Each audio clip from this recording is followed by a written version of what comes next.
Oh, hey, how's it going? You know, it's time. It's time. It is. It is.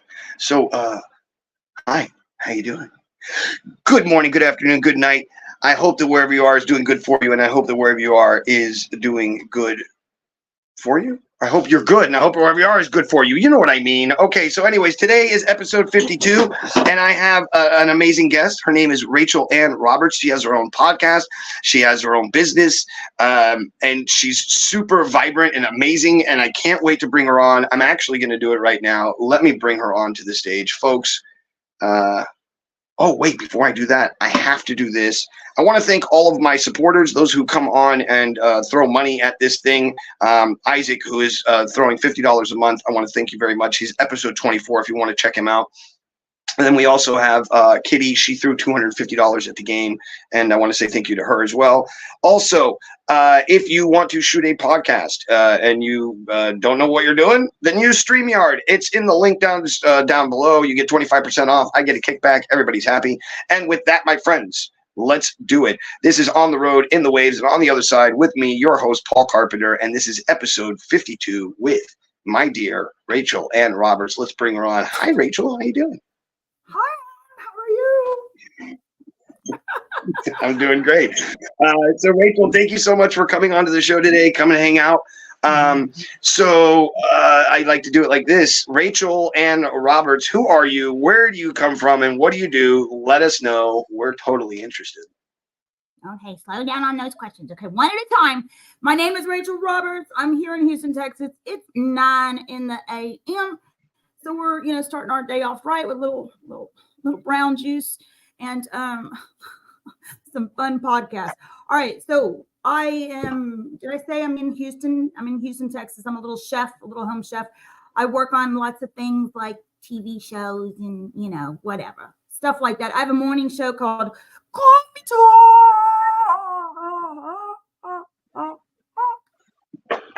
Do you do coffee talk every day? Every day except for Saturday and Sunday. Oh, wow. And what time do you do it? Somewhere between, anywhere between 3 in the morning and 10 in the morning. My schedule's open. It's the same thing with this show. It seems as though I wanted to do it every day at this time. I did a 365 challenge to myself 2 years in a row, where I went on every single day and made a video, and I counted them through 365. And the first year I did 363 or 2. So I missed 3 days and I got super upset with myself. So 5 months later, I started up again. I just started. I did 365. Yeah. If that was during COVID, we all could have done it. I'm not giving you any because COVID shit, I didn't even leave the fucking house. My truck, I called my insurance people, and they sent me some kind of tag, and I put it in the window of my truck, and my insurance got lowered because I never left the fucking house for 6 months. I mean, I went outside, I got everything delivered, and even the groceries that were delivered, I went outside with a hazmat suit, and I'd pick up my groceries, and then I'd scrub all the groceries. I mean, I didn't know how fucking, but and then it turned out it was they were all just fucking us up the ass. It's a joke. Yeah, y'all didn't get it, and then y'all all took the vaccine, and now we got to fucking take charcoal to get it out of our systems, or you're gonna have coagulated blood and whatever. Anyway, it's so funny. So to tell you, I want because I was saying wait, I want to tell you what I was doing. Let me see if I can find it. I was during when we were all having COVID. I was on the road with this woman that I met at a romance apocalyptic. Hold on. To see if it pops up. It'd be so funny if this pops up.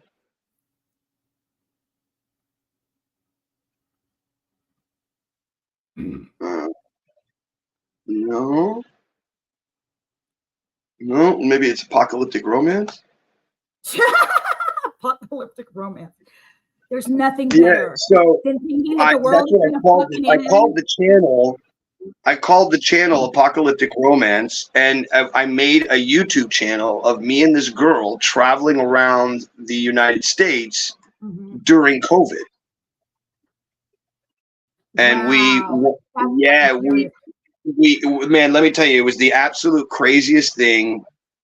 We went on this we stole a U-Haul van thinking the world was gonna end, and like oh man, it was the I've done that. I did that. I had a boyfriend in the 90s. He stole an RV, and we got to Arkansas, like Little Rock, and we did the hot springs and everything. And then I remember one time I was like, doing the and he lost control of the RV. We almost, it's real easy to lose control of a stolen RV. Oh my dude, can I tell you that you and I are living parallel lives in fucking some kind of weird wow, Rachel. I know it. Wow. Okay, so story is I met her at the Leaf Festival. It's called the Llano Earth Arts Festival, which, by the way, I'll bring up. No, not Llano. Dude, it is the most amazing festival I've ever been to in my entire life. Llano? It's called the Llano Earth Arts Fest. For those of you that don't know, Llano is in a little piece of shit. Middle of nowhere.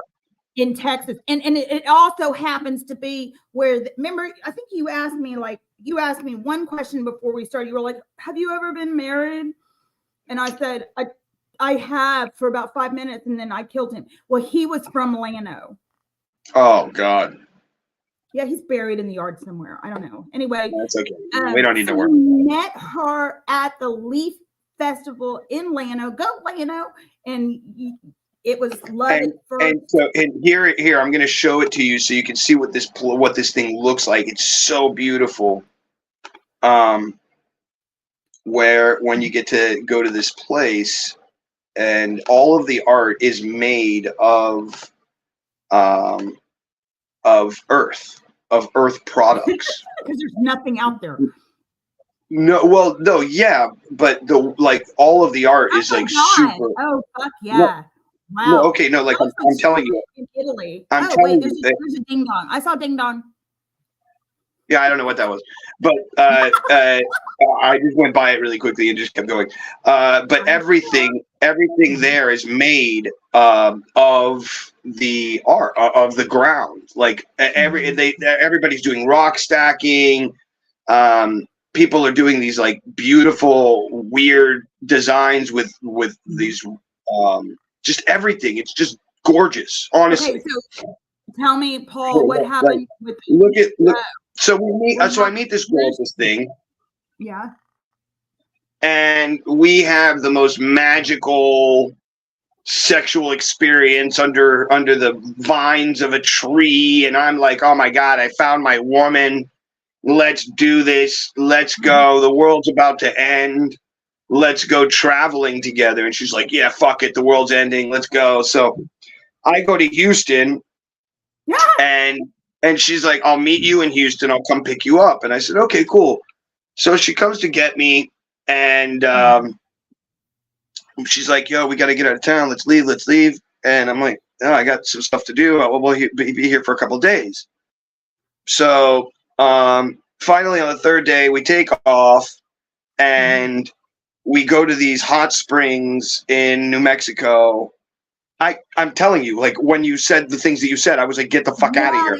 And so then we end up going to LA to a friend of mine's house who's a doctor, a pediatrician for Steven Spielberg and Tom Hanks and a bunch of other people. And she's a good friend of mine. And so we go to live with her. And now one of the first things she tells me is that her kids had passed away in a car accident with the father. And then I guess as she got to know me and she liked me, she told me the truth.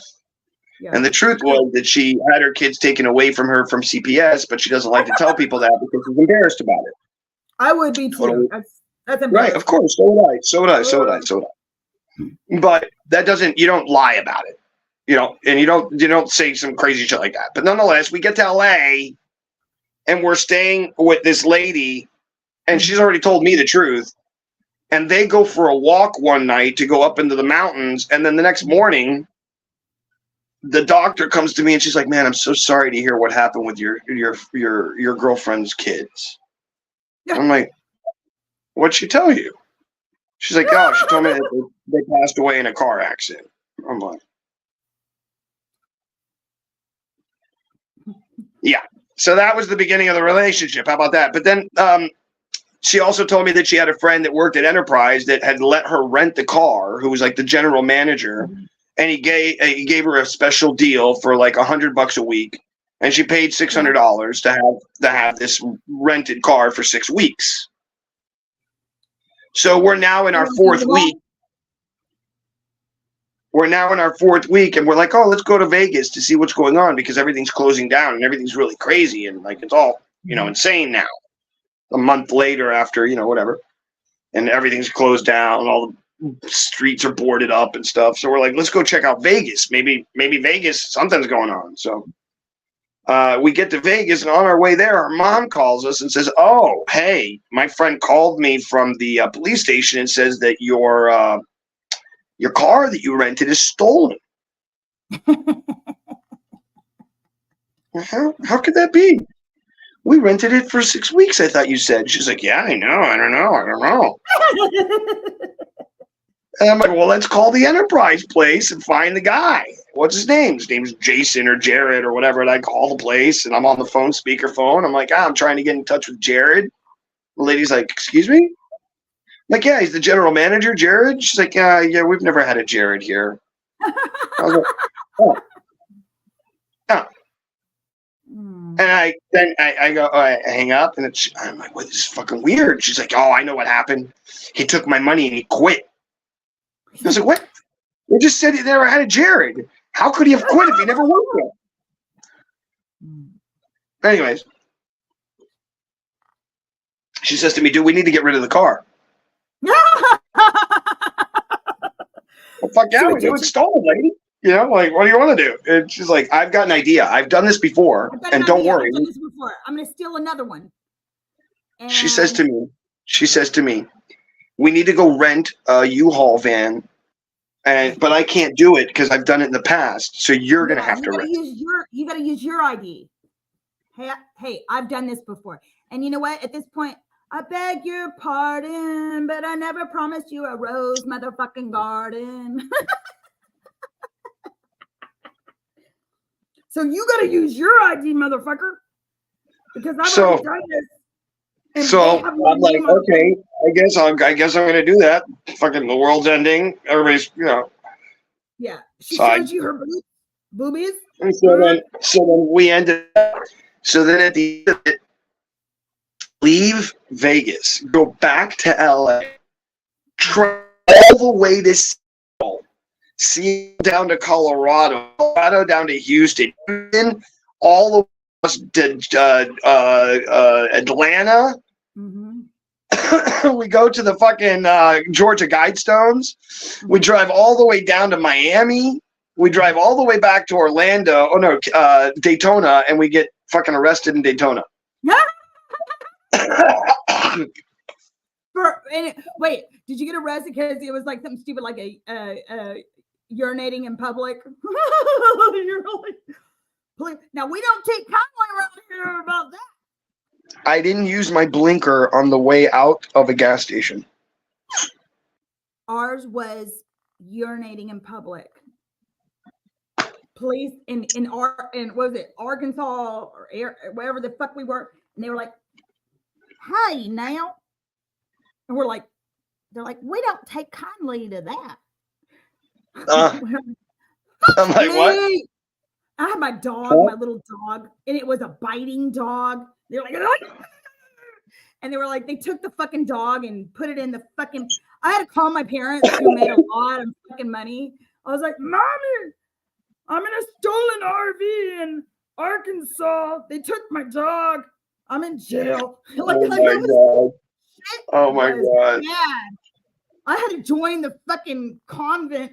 Like after that, I was like, oh, Jesus loves me. Like after I'm that. saying. So, okay, so let's get back. I want to go back to where, so where were you born? I'm going all the way back. Where were you born? Here. What, in Houston? Here, yeah. Okay.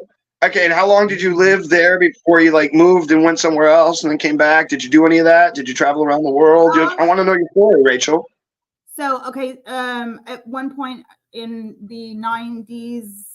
No. I want to go back. I want to go back to when you were a little girl. Where were you? Where were you going to school? Where was I going to school? Yeah, what was your elementary school? I went to a little Christian school, learned about Jesus. In fact, did you really? Yeah, I heard he was on your show last night. That's so cool. Do you think that maybe you could send me his socials? Dude, yeah, he'll totally hook up with you and talk to you. He's really nice guy. Listen, Allah is a badass. Yeah? No, I don't know. I don't. No, that's inappropriate. That's a little weird. The cock of Jesus right, in your mouth. Weird? Sorry, I didn't mean to do that.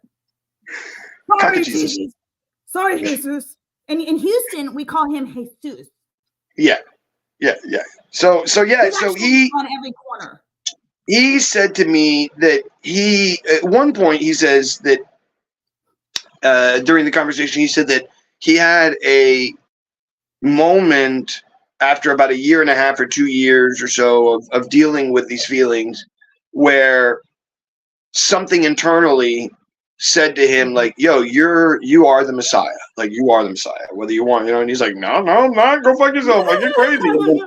This voice said to him like, no, dude, you are the Messiah. And he's like, dude, no, I'm not. And then the third time when he was trying to be like, yo, before you even try to say something, I'm not, the voice said, bro, take a deep breath.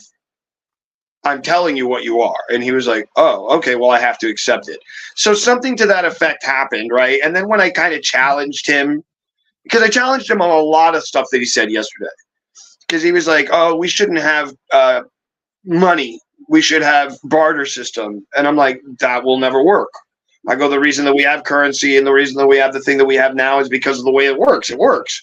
Now, based on what I think you're trying to express is that you don't want. He'll give me, he'll help me fix my roof. Yeah, I get it. Right. And I go, that's great. And I go, but what happens if the guy doesn't want tacos? I'll make him enchiladas. Well, what if he doesn't want enchiladas? Whatever. The point is that, you could say, what if he doesn't want food and he just. Yeah, you just, it'll work. We'll work it out.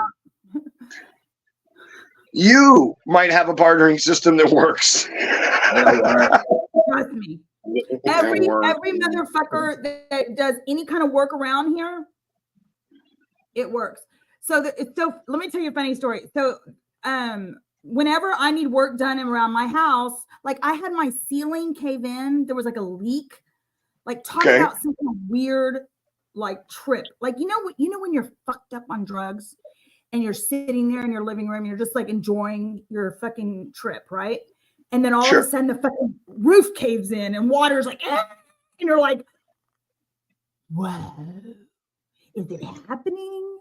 Did it happen? That's so cool. Is it blood?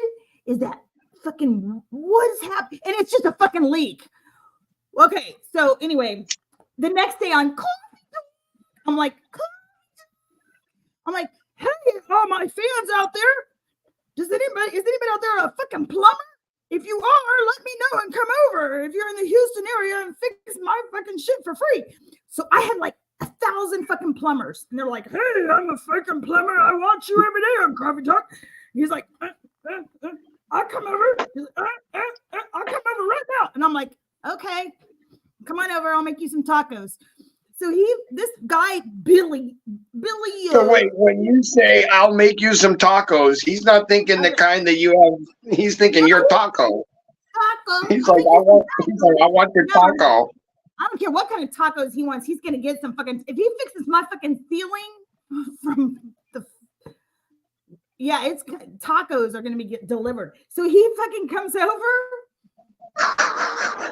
and this guy he saved probably $10,000. I'm fucking dead.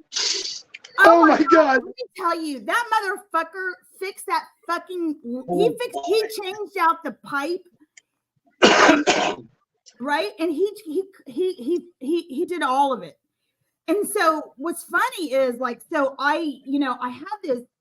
What was it? I had my air conditioning started going out, so I put it out on social media. My air conditioning is going out. Is there anybody out there that knows how to clean my air conditioning units? So I had this guy, and he's like, I can do this. And so I was like, well, fuck yeah, come on over. I'll make you a sandwich. So he fucking comes over, and it's always some kind of crazy shit show. It's 8 a.m. I got people, there's all these people. I got this black guy, this fucking Mexican chick. We're all fucking drinking. I'm singing, playing the guitar, and he comes over, right? And I'm like, oh, welcome to the shit show. They're good, the air conditioning units are outside over there. Watch the biting dog. So the motherfucker goes out there and he does it. He takes apart my air conditioning. He cleans that shit out. He comes back and he's all dirty and shit. I give him a fucking sandwich and he leaves. And he sends me a message later and he's like, hey, do you need anything else done? I'm like, yeah, get your ass back here. So he comes back now, we're playing the drums. There's different people. We're all fucked up. And he fucking hangs a fucking TV in my fucking house. You know what I mean? What you have to install. He does that. And then he's leaving. He's like, do you want anything else done? And I'm like, yeah, next time you come back, I got a hot tub. And I think the heating element's gone out. Well, so he comes back a week later. And I got my friend Kelly. And she's actually smart and intelligent, right? Because all my friends have got to be they got to have this shit going on. Because my shit is bleh. So anyway, she's here. And she's questioning everything. She's watching this motherfucker. And she said, hey, and his name was Jake. She said, right. Come here. She said, Jake, come here and sit down. And I was like, stop messing with Jake. Jake's got to do work. He's my workman. She's like, Jake, sit down. Jake, so how long have you been fixing hot tubs? And he was like, oh, no, not very often. And she said, Jake, what do you do? And he said, and I'm like, he's a handyman. Kelly, stop with the oh, what are you doing? He's a handyman. Why is she? I don't understand why she's all up in his shit. Yeah. So Jake says, actually, I'm a professor at Rice University. I'm a professor at Rice University. And she's like, shut the front door. She's like, really? And I'm drinking, right? I'm like, what the fuck are you doing cleaning my fucking air conditioning vents, hanging up TVs and doing my hot tub? And he's like, I just wanted to meet you. Yeah. So anyway, that's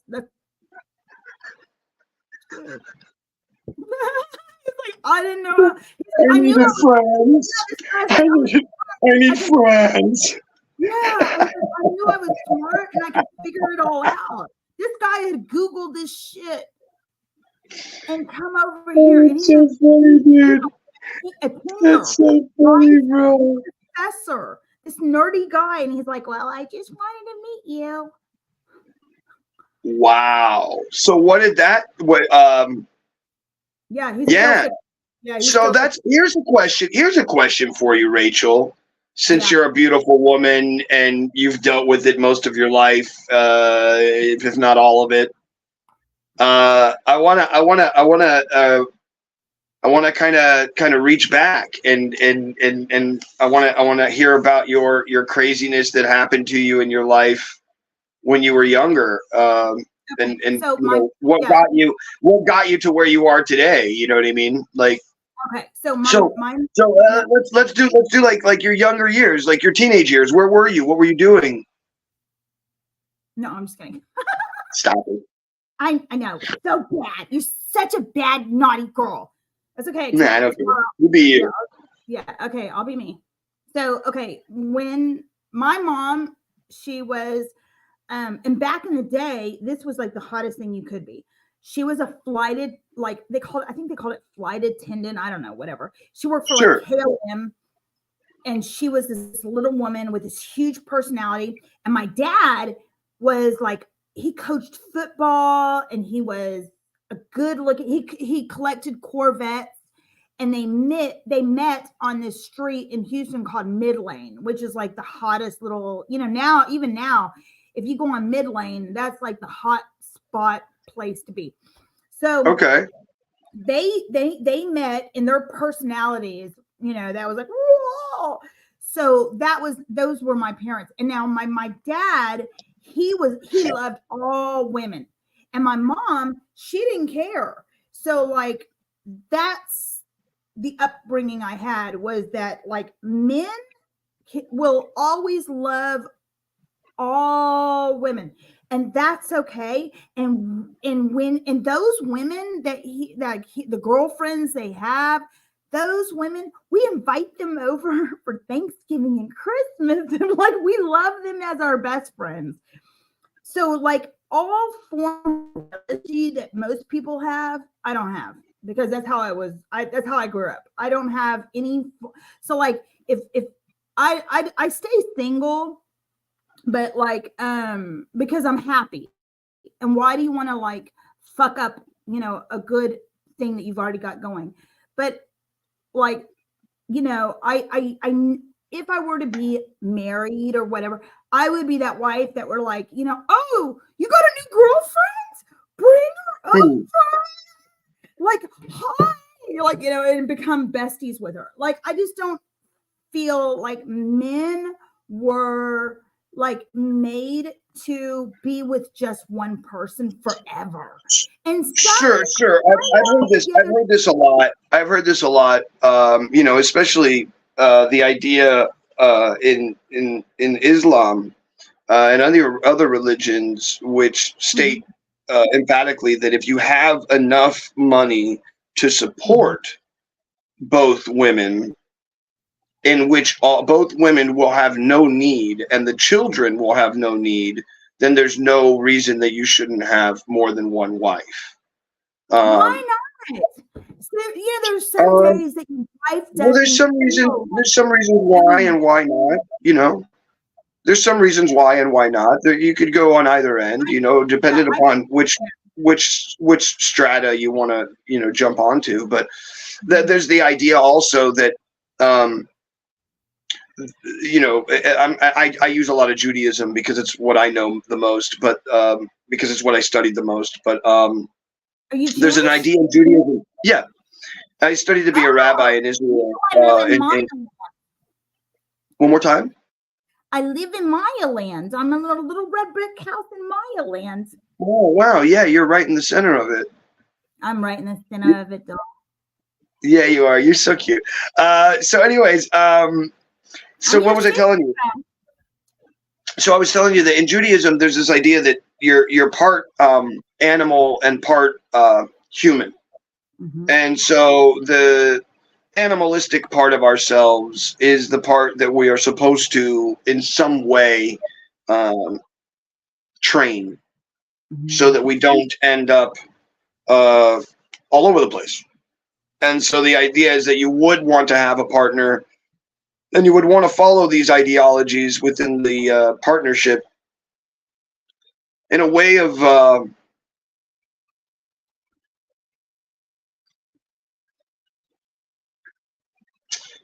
finding your quote unquote soul mate, and in doing so, completing what's called a tikkun olam, which is your earthly work, and the work that we have to do on ourselves while we're here, right? To really try and find the real person and really connect to the real part of ourselves that is at a very deep level, without trying to be playful or jokingly or, very real. It becomes benevolence. What I like to call like a benevolent king is never disrespectful towards his to anyone, nor himself, nor anyone, you know. And there's a form of self-righteousness that is carried, that is not a negative form of being, right? Being self-righteous is actually really cool. Like if you really knew yourself so well that you don't need anybody else's approval or ideologies or anything, because you know you, that's pretty fucking cool, pretty cool, you know, like when you see that. So there's other, you know, and then there's the other side of things, which goes along with what you're saying, which is I'm here to experience, I'm here to feel, I'm here to have moments, and I'm here to experience. And there's also another, like in the same, you know, back and forth, there's another saying in Judaism that says, when you go to heaven, they'll ask you if you smelled all of the roses, or all of the flowers of the earth. And if not, then why not? And that includes like even that one flower that only, you know, comes up once a year and it smells like shit. You know, why didn't you go smell that? Well, really, they're gonna ask. And I think it's more of a question, not so much about the flower, but flowers being more like ideas. Like, why didn't you go and check out these ideas and check out that thing? There was this awesome, ample, like canvas and paints for you to do whatever you wanted with, and you just sat in a corner with one color and just really, you know, like really, you know, like, so it's like, but then again, I've lived a very colorful sexual life as well, and I've also then done like massive amounts of ayahuasca and DMT and had these like reconnection moments, if you will. Like that has opened up like your mind to, you know, to a lot of things. It made me more aware that there's more at the end. And so in turn, I'm almost like a Janus. Do you know the Jains? Have you ever heard of the Jains? The Jains were like this group of people that would sweep. They would carry brooms around with them. And every step prior to them going, they would sweep in front of them so that they wouldn't even step on an insect. Because their whole concept of life was like, you're here, and the penultimate ideology would be to not make any movements. Like if you could be here in a state of like meditation, in a state of like at all times, then you would make no movements. You would make no reactions. You would just constantly be being in the state of being and never in a state of reaction. Right. And that would be like the ultimate. That's like the Jains, like the Jainists or the people. That was their ideology. Like, what can you do in life to not make any ripples? The more you can do that, the closer you are to being this godly type person, which makes sense, right? Because we're here to make mistakes. We're here to falter in some way, shape, or form. It's the lesson plan of life, right? Where do you live? I live in New Orleans. You gonna come visit? Fuck yeah! You know what? I've been all over the world. I love, you know, I've been really like so many places in life, and NOLA has got to be, you know, Houston and NOLA, we are, you know, we're connected.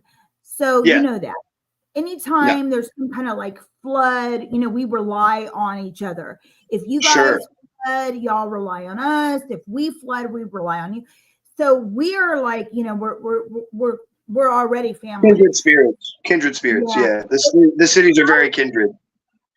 How did you move to NOLA and really get accepted? Because you know what, my mom, I've always loved New Orleans. Yeah, like, so my story is really crazy, Rachel. Yeah, my story is really crazy. So I left home. I'm 47 now. I left home 30 years ago, and I've been on the road ever since. Wow. So I've never really lived. I don't really live anywhere. I just stay places for periods of time. Sometimes a year and a half, sometimes a month, sometimes 3 months, sometimes a week, sometimes 2 days. Mm-hmm. Yeah. So let me tell you, the director of my TV show, Rachel Roberts, my cooking show, he is an old 80s rock star. So like one of those hairband guys. So Wait, who is it? His name's Jimmy Allen Sign.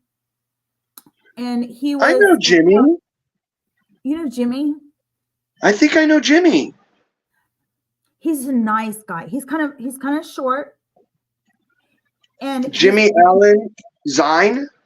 Sign, S-I-N-E. So let me tell you, over the years, like he's got a thing called Guitars and Stars, and it's including a lot of the really big old school people like that you would know. Like there's like, I don't know, like maybe like the drummer of Metallica or the guitarist for I don't know. Anyway, he even tried to get what's his name? Oh, the pirate. What's that pirate movie? The guy.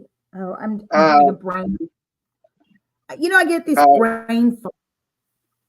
But this is him. This is Jimmy right here. Right? This is Jimmy. Oh yeah, that's him. Yeah, there he is. Okay, so Johnny Depp, he's trying to get him. So sure. Anyway, my point is this guy Jimmy Allen Sign? He's a roadie, and so he bought his own tour bus. Sure. He goes on tour and he's the driver for the tour, and he has a TV show right now that's like they're shooting episodes on, and it's called Rise Up, and it's all about life on the tour bus. Yeah. Nice. So great idea. Great idea for a show. So like sure. one week ago, this guy was here with his tour bus, and it was like parked right outside my fucking house. I mean, this shit is, and we had the news people come out and all this fucking shit. It's crazy. Nice. Yeah. Nice. So this guy's life though is like that. He's always on the road, and me and him, we talk all the time. So like in the morning, I'm going to Pilates, and I call him, and nobody else is going to. You're all over his Instagram. Yeah, he's a nice guy. Photos. He has videos and pictures of you all over his Instagram. I know, he's a nice guy. Anyway, but he's got his. It's that's what his life is. Does he live anywhere? No, he just travels. And you know what's funny is if you look up Brian Sebastian. Now I have another podcast that I do, and it's Movie Reviews and More. And Movie Reviews and More has been around a long time. Brian Sebastian started it about 10 years ago. So yeah, so it's been around a long time, and we, every now and then we'll have some really, really cool people. Like we had, what was the guy? Oh God, I'm more brain fart. Anyway, there was one of those the most popular space movie guy. We had him on as a guest. But if you look up Brian Sebastian, he's the same way. He travels the country, and he comes here and he goes there, and he's always going. And every Tuesday night we go on live on Steamyard with for Movie Reviews and More. And we have a lot of cool people that I've met, and a lot of cool events that I've done. So he'll call me up and he's like, "Hey, come out to Los Angeles. We're gonna do the red carpet event for Judy Garland and like all this shit." And then we get out there, and it's like the first night I thought it was going to be like, red carpet. Now I'm looking back and I'm like, that's the dirty carpet. Because it's like babes in Toyland. I never seen like, I was like, oh my God. The people out in Los Angeles that are trying to become famous. Now, I'm not talking about the people that are famous, because I've met some people that are famous. And you know what? Those are genuinely really good people. but it's the ones that are working on getting famous that you have to like really go, right? And so I don't know. I mean, LA is a trip. LA is definitely a trip. LA, woo-wee. Right? Yeah. Yeah, it's weird. It's very weird. Mm-hmm. Yeah, it's very weird. LA is a very weird place. It's just one of those places where it's It's a trip. How long have you been in NOLA? I've been here for about I don't know, 3 months. Oh wow. Are you enjoying the food? Yeah, I'm more of a kind of a homebody as of recently. Like in the last I don't know. Okay, I need you to pick me up some there. My friend Shannon was in NOLA, and she picked me up. There's some kind of like spice for the I think it was like the etouffee, or I don't know. I'll find it and I'm gonna send it to you later. And I'm gonna have you go get that and send it to me, because as like I said, I love to cook, and Right. I love. You know what? I have a friend of mine. Let me show it to you, and I'll even tag him in the video while we're all here, and he's kind of around right now. He has a shop, and it's called Michael's Seafood, and they have seafood. Awesome. I love seafood. All kinds of seafood.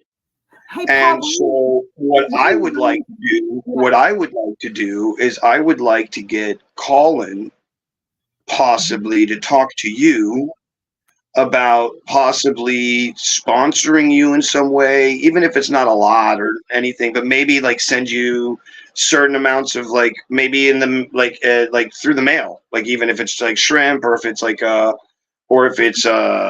whatever, maybe, and then you could say, hey, we're sponsored by Michael Seafood or whatever else for this episode. They gave us the food or whatever, and then you could do cross promotion and blah blah blah blah blah blahs.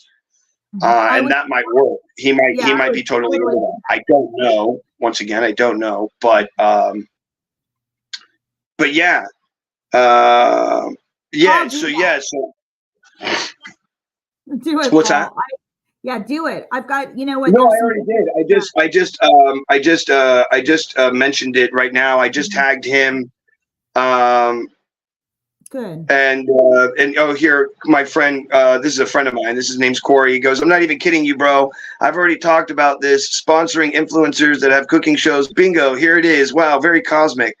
I'll talk to Mr. Cullen about this a few times. We have salsa brands and everything that like going along with it and create even that a more amazing good. So what he's talking about is recently we have been talking about doing it in Cancun, and maybe even me shooting this in Cancun, and Corey is currently there right now, and Colin is currently at Michael's Seafood, and he owns the place now. And so, like I was saying, since you have food thing, you like to cook seafood and this, that, and the other, maybe I love Mexican. We can find a way for sponsorship and this, that, and the other. We can figure out what it would cost to send it to you, which shouldn't be too much money. I mean, can't think it would be that much, but and then you can then sponsor or use that in your show, and then use the logo and then sponsor Michael Seafood, and then everybody's happy. Yeah, Paul, I want to go to Mexico. Paul, I want to go to Mexico. Let's go. Oh. My thing with you is like you can shoot your show anywhere? You don't care, right? Yeah, anywhere. So then why don't you just go? Yeah. Well, we'll talk after the show. And we'll get you whatever, and you can hang out at the very least. Maybe you could do a cooking show here, and we could get you to a place to cook and whatever, and then the whole deal, and then you could shoot some stuff, and and we could also. Ooh, maybe we could even get you. We could even get you to like. Yeah, I don't know. We can figure it out. We'll figure it out. It'll happen. So okay, let's build out. So where were you in your teenage years? Because we still haven't gotten there yet. We're still at your kid years. Where were you in your teenage years? After college, or after Christian school, Catholic school. Oh, is that power tool? No, you said Catholic school. You went to Catholic school as a kid, right? No, but you were teenage years. I started going to clubs. Okay, like what? Like Numbers? Yes. Numbers. Yes. Power tools, Numbers, Club Sum. Yep. Yeah. Yep. Energy, excess, like, effects when I was a kid. There's like, oh my God, dude, we knew each other. What are you talking about? This is weird. Right? Yeah. Like I was there. What are you talking about? I don't know. Yeah, sorry, I totally snorted. All right, good. So, okay, so then after that, after your teenage years, after that, where did you go? When did you start? Did you ever start traveling around the world? And like, did you ever? I don't know. Like, look. Here, Rachel. Hold on. Here's my guesses. Right. Like, you're blonde. You're good looking. You're in Houston. You had to start modeling or start trying to act, or were you in a band? Did you? I don't know. What did you do? Were you stripping? I don't know. No, my parents had too much money for that. So okay. Yeah, so I didn't ever had to do that. But there were a lot of girls that I was friends with that had to do that. God bless them. Oh my God. Right. But if you at the men's club here in Houston, I had girlfriends that worked there, and I could go in and use the tanning bed. And they had a fabulous little like shop where you could buy clothes that were let me tell you, the person that bought the clothes at the men's club, the mom. There was the same person that did the buying for the Houstonian. No shit. So like that's the clothes at the Houstonian and at the men's club were the same. So anyway. So in my teenage years, I started going out to like the clubs and stuff. And then in my college years, I went to U of H and I tried out for cheerleader, like, yes, sister. Okay, no, this is what I want to know. I want to know all this stuff. Yeah. Yeah. Go ahead. I was a personal trainer at Bally's. Remember Bally's? Sure. Yeah. And so then, I don't know. I think there was a lot of like crazy boyfriends and drugs and all sorts of shit in my like 20s, and then in my 30s it was like recovery and baby time, like baby. Oh, you have kids. You have two kids. Two boys. Okay. One's 16 and one is 8. So the one that's 16, I got married to his dad, who was from Llano. That was the dad, and I did kill him. No, he's alive. No, I didn't. He's alive, beating somebody else up. Oh my God, you are. I love you. All right, keep going. Right, he is. This poor woman and I are friends, and she sends me every now and then a picture of her face. Like, wait, you're not even joking. You're actually being serious. I'm dead serious. This poor woman, like, she sends me pictures, like her black eyes. She's like, like, poor girl. I know, isn't that horrible? Like, I got out so fast because I like to be adored. Like, if you want to date me, you have to fucking like adore me. That's what do I want. I don't, you know what I mean? Yeah, and you know what? I will adore you back. But I don't want any of that half-ass shit. But you don't want ownership either. You don't want that idea of ownership either. I don't want to be mistreated. I don't want if anybody like even No, what I'm saying is that you don't like the idea of ownership in the sense of like, and I don't mean it in ownership sense, but like in the sense of like having a monogamous partner. You said you're not really into that. I have been single for a very long time. So because I'm very fertile. So like, I'm not even kidding. Like if you sneeze on me, I'll get fucking pregnant. So the last time I had, when I got pregnant with my little one, Cooper, I'd reconnected with this guy that I went to middle school with. We reconnected on Facebook, and we got engaged, and we only were together like 3 months, and I got pregnant. And then once like the hormones hit, I was like, go away, I don't need you. And so I got rid of him, and I had Cooper. So I've raised both my boys on my own. Yeah. So you've always done that. You've always done this thing where you're with somebody, but you don't really you take the sperm, but not the man. Right. I knew I wanted to be a mother, and I love being a mom. But the thing is, and I tell people, I have this show in the mornings. I told you it's called Coffee Talk. And every morning I come on and I'm so happy. And people reach out to me and they said, oh my God, how is it every day you're so happy? Why are you so happy? Is that real? And I said, yes, it is. And the reason that I'm so happy is because I'm single. Because when what happens is when you have somebody that is like telling you to like, that every time you get with someone. Sure, but once again, it comes down to you not wanting to have ownership. I'm almost that's what it is. Yeah, people try. Yeah, I feel like you have this idea, or at least maybe that's what's happened every time in the past. And it may be because you're so beautiful, maybe because you're so vibrant, right? And you have this, okay. And you have all of that going for you. But the thing that happens is that men who aren't very secure, which seems to be the kind of men that you attract, are the kind of men who are insecure. And in the end, they want ownership over you because they don't believe that you're going to come back home because of who you are. Mm-hmm. And so then they start to like, oh, hey, don't do this, or oh, don't wear that, or are you sure you're going to put that on? And all of that behavior starts to happen, right? Yeah.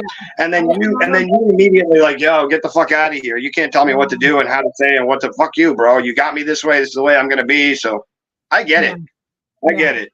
But most men wouldn't. When you're single and there's nobody there in your life to tell you, calm down, stop that, don't do that, you're not funny, that's a big one, right? You're not pretty, you're not this, you're not. If you have no one in your life for many years telling you that, guess what happens? You start feeling good about yourself. Yeah, you think you are the shit. You're like, like you are like, I'm the shit. There's no one there to tell you to be less. And what happens is your confidence is like, so like that is where I'm at. There's no one telling me to be less. There's no one telling me I'm not perfect. I look at myself and all I have is like a million fans out there that are like all day long, like, marry me, you're so hot, you're this, you're that. That's all I hear. So like, that is who I am. Right? Right. So like but it's also right. It can also get to the point of like feeling like almost like being famous on some level, right? Yeah. Where it's constant and it's nonstop and it's constant and it's nonstop. And it's like you wake up to the world and you just want to go get a coffee and some guy's like, and you're like, fuck you, bro. I'm in sweatpants and my fucking hair's not done. I'm not wearing makeup. Leave me the fuck alone, bro. You know, like, and it happens even then. Yeah. I mean, I don't know what that's like because I'm not you. But I mean, as a magician, when you tell people that you're a magician, it's immediate. Like, oh, show me a trick. It's like, whoa, what the fuck, bro? Hold on, way back. It's like, can we get to know each other first? Like, like, I have a trick. on some level. I have a trick. Wait, can I go get it? Uh-oh. Go get it. Go get it. Yeah, go get it. Go get it. She is the best. She is the best. She is absolutely hilarious best. Oh my goodness. I hope you're having fun because I'm having a great time. She is awesome. Here we go. Okay, wait. Oh shit. You know what's hilarious? Right. Okay, so I have this trick, but what the fuck happened to the coin? Yeah, and I know. Uh-oh. Did you lose it already? Did you lose your magic trick already? I know you know this. Sure. I'm gonna set up a magic trick too. You set up one. I set up one. Look. Do you know this one? Oh, I love this. Are you kidding me? This is the bestest ever. Come on, get out of here. Okay. I gotta do it. Do it. Where's the you got yeah. You don't have one? Hold on. I'll be back. You set yours and I'll set up mine. Oh, I'm gonna do my magic trick. Well, I'm not even ready yet. Hold on. Okay, I'll get ready. Hold on. I'm gonna do my magic trick. We're having a magic trick competition. Rachel is showing me her magic trick, and I'm showing her my magic. She says, "If you show me yours, I'll show you mine." All right, here I've got a crappy wallet. I've got a crappy wallet. This is my crappy wallet. All right, I'm waiting for you to get back. Oh wait, hold on. I know the wallet. That's all right. So all right. funny. Hey, good morning. Okay. Good morning, Thomas. All right, so here's look. I got a crappy wallet. It's just I bought it on the streets of New York. The guy lied to me, and he's like, "Yo, this is the best wallet you'll ever have in your life." And I was like, "Why do you say that?" And he's like, "Because when you put your money in there, the money just it burns. It just money. It's a money to burn." He says. That's what he says. Paul, let me tell you. So Bill, every time Bill and I go out, he pulls that fucking wallet out. He's done it. And you know where's we went to like this Ethiopian restaurant a couple days ago. And he pulled that wallet out, and that Ethiopian chick was like she didn't see that coming. She was like, "Oh." It's the best. We're the silliest people in the world, bro. I love being silly like that, dude. Like just silly, just to be silly for silly's sake. Well, yeah, it's great. I have 2 kids. When you have a magician come to your fucking house, your kids are like, "Whoa!" Yeah, it's great, isn't it? Yeah, it's great. Yeah, it's great. Yeah, it's great. It's fun. Oh, look at this. Look, here's Tommy. Tommy, he's like, "You two are crazy. I know we're meant for each other, buddy. I'm telling you that we should have met like years ago." We should have stolen a U-Haul together. We would have. We sure fucking would have. Okay, here we go. Let's just be honest about it. All right. I'm trying to find some other magic tricks for you here. I never found the fucking quarter. The trick is you put the quarter in. I don't know where it went. Anyway, and then it comes out, but it's it comes out. It disappears, and then yeah. It's a good trick. It's a good trick. You have to take it out. You have to take it out and spin it and put it in, right? Yeah. Bill is teaching me a few things. He's got to. Wait! Oh my God! Okay, wait. Here it is. You got it. You got it. Okay, I got it. Hi, Cindy. All right, here we go. You're doing it. Wait. It's a quarter. Okay. Put the quarter. Got it. And you go like that, right? Snap your fingers. It's quarter.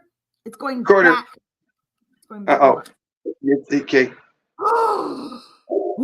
Where'd it go? I don't know. Where'd it go? When I snapped.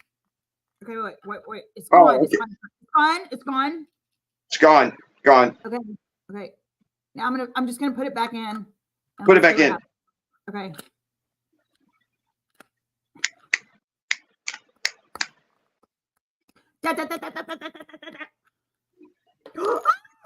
There it is. There it is. It came out. It came back. It came back. You're a phenomenal magician, my dear. Thank you, Mr. Bill. Thank you, Mr. Bill. I'm trying to find magic. Something that I can do while we're on the phone. That I can do while we're on the phone together. So trying to find stuff. Hold on. Can you juggle? Okay. I juggle. I juggle. I juggle. I just don't do pins. I've never learned how to do pins. You still take trips? Do I what?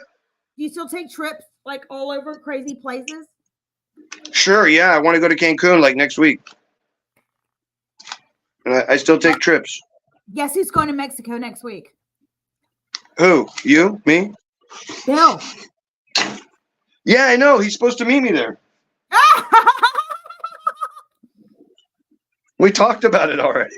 He's like, hey, man, he's like, I'll be in that area. Maybe I could drive to Tulum or Cancun and meet you there. And I was like, let's do it, bro. So, yeah, we were talking about it. Yeah, I've been asking him to film one of his episodes for quite some time because I've been wanting to shoot content for him. Oh, wait, hold on. Cindy came back and she says, hi, Paul. Jeffrey's at work. I'll let him know you're live. Hopefully he can take a second to say hi. Thank you, Cindy. And then Corey came back and he says, we're Mickey and Mallory, you and I. Oh, okay. That's a good mix. Yeah. All right, here we go. So here's my thing for you. Here you go. I got a fork. Okay. Okay. Just a fork. Okay. And so watch. Yeah.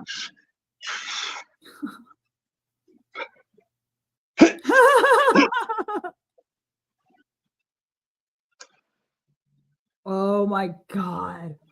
Paul is amazing.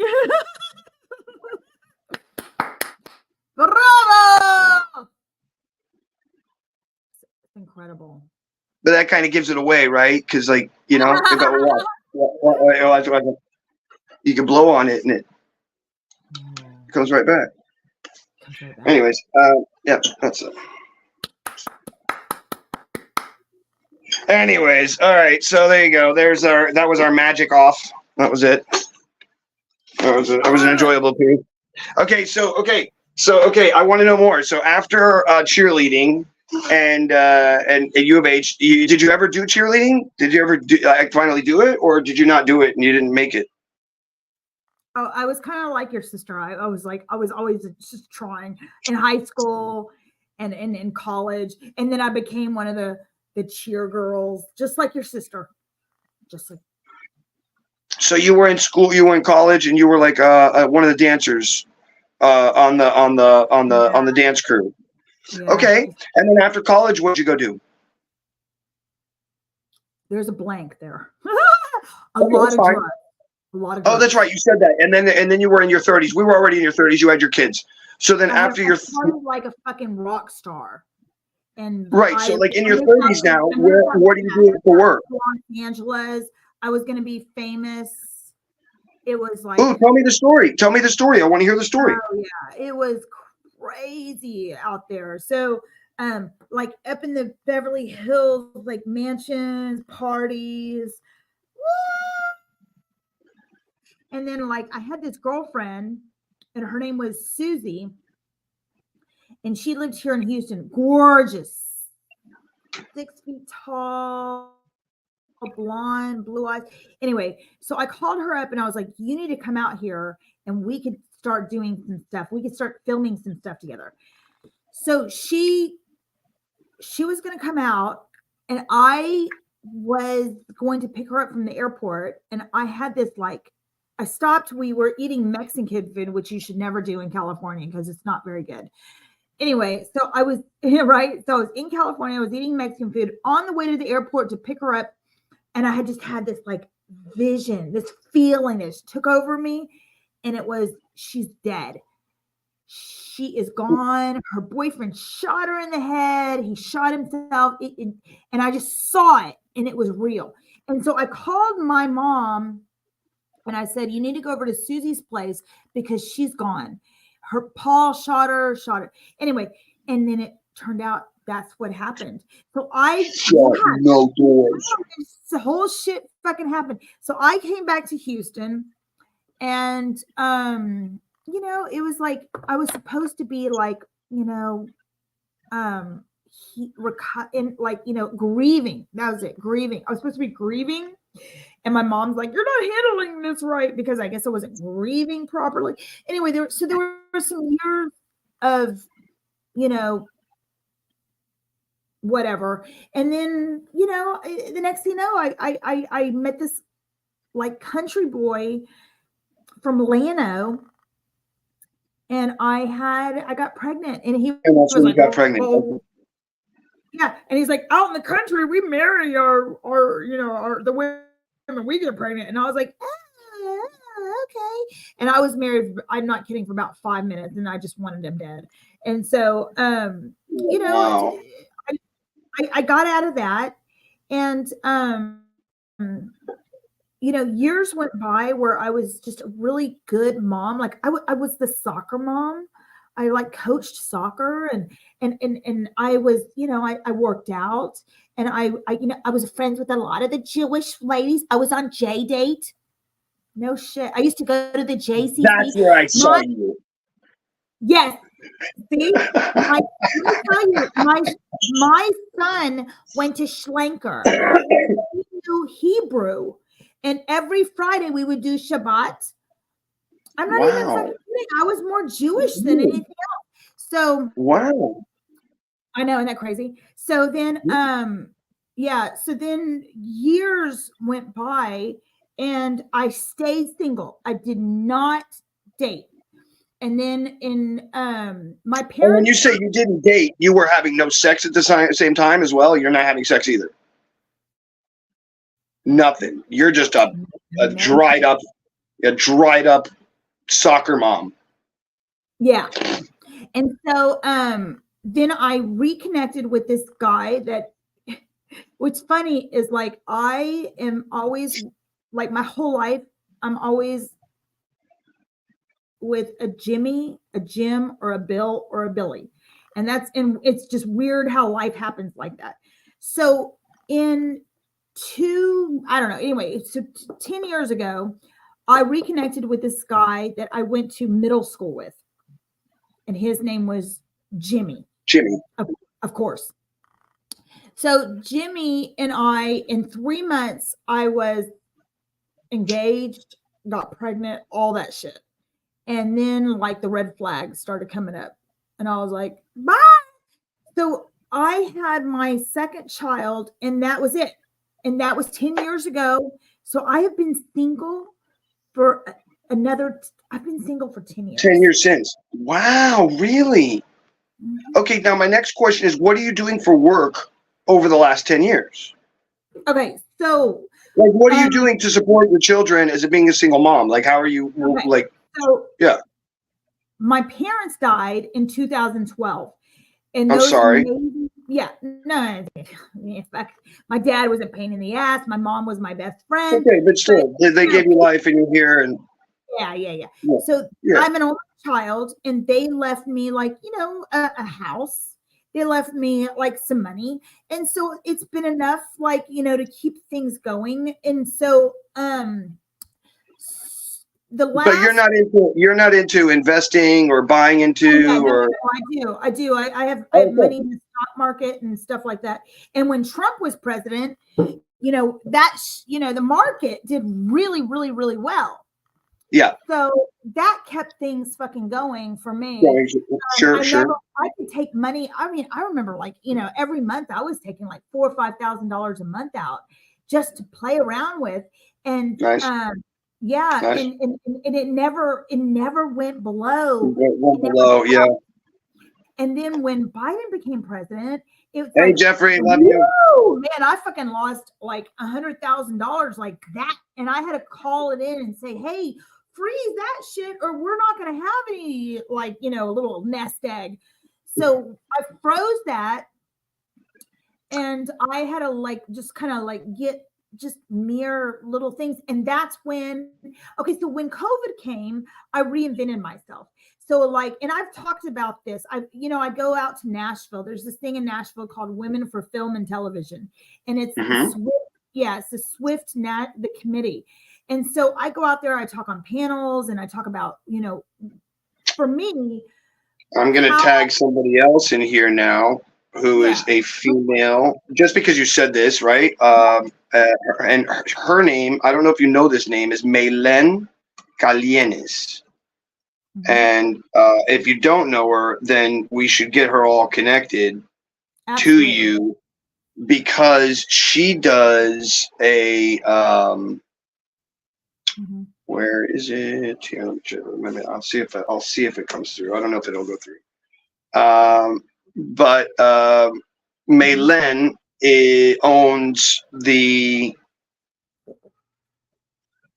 Latin Filmmakers Association. Oh, I have somebody for her. She's a pop star, a Latin pop star. She's so let me bring up here. Look, I'll StreamYard it and we'll show it. Let me tell you, she's gonna love. My co-host is Natasha Rumbos, vocally Tosh, who is a really good. She's a pop star.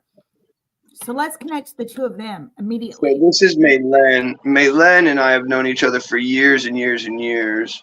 This is her right here. And she's doing, amazing things right now. Cool. Yeah, this is a movie that she just finished helping produce, The Shadow of the Sun. It's doing really, really well right now. And they've won a bunch of awards recently.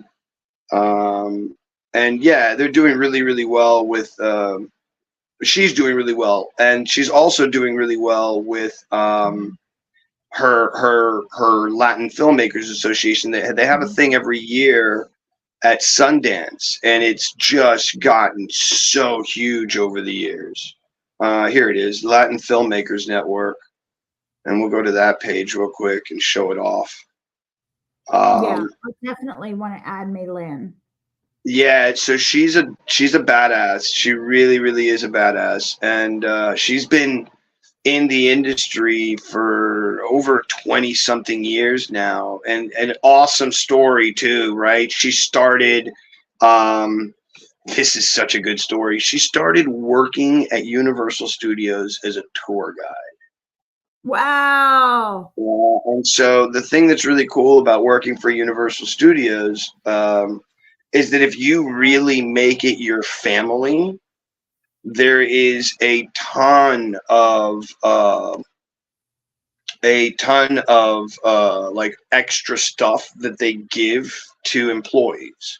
So especially more so the one in LA than, of course, the one in Universal in Orlando. But for instance, at Universal, they have all of the movies that are coming out.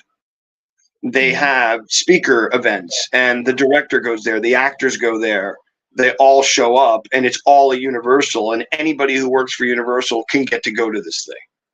So she would literally make it her entire existence to be at every opening, to be at everything that had anything to do with dude. And she just went from like little nobody to to producing her own movies, starting the Latino Filmmakers Network, and she's just been pushing out films. She did a thing called, I think it was called the Three Amigos, or the Three Latinos. No, it's called the Three Latinos, I think. Let me look in the photos. I'll see if I can find it. But it did super, super well. And it was like the first thing that helped her, and this is probably about 12 years ago, that really just went fucking and took off in the Latin market. And she's been a voice for the Latin market for the last 10 years hard. So yeah, I'm sure she would love to connect with you and love to, you know what I mean? That'd be great. I'd love to have that happen. For her to see this episode. Yeah, we have a huge Latin community. I tell people I live in a little town in Mexico called Houston. Right. Yeah, no, it's true. Yeah. You got to, It's so true. You got to speak, a little bit of Yiddish and a little bit of fucking Mexican to survive where I'm at. Right. Yeah, it's true, especially where you live, which is right in the heart of like the Jewish, Haredi Jewish, Orthodox Jewish area of Houston. I've done a bunch of shows out there. I think there's a group out there. It's called Torch. And they're right, and I've done a couple shows for the rabbi out there, a really nice guy. Yeah, it's cool, nice little fun little place, Okay, so what were you doing for work? You never told me during your 30s while you were raising your kids. You're doing a bunch of just all over the place, running all different types of things, or did you have one certain kind of job? Yeah, 30s, I was just kind of like living off, the money and that my parents had left me and surviving like that. And so, and then were the fathers cool, and the fathers were giving you money as well and like helping you out at all, or no? No. In fact, so the older son's dad, his name was Jim, the one from Llano that I was married to. Jimmy. Jimmy. Anyway, he moved back out to the country, and I never saw him again. And so, and then you never heard, and your son has never heard from his dad. Mm-mm. Wow, that's sad. I know, it's weird, right? Yeah. So makes me a little poopy. Yeah, but you know what? You can't, the thing is it's for a child. You cannot miss what you've never had. Sure.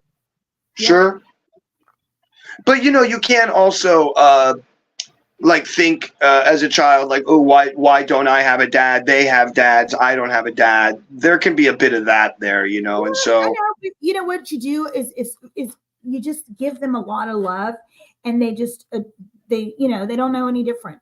So my kids, I give them a lot of attention and a lot of love, and they're good.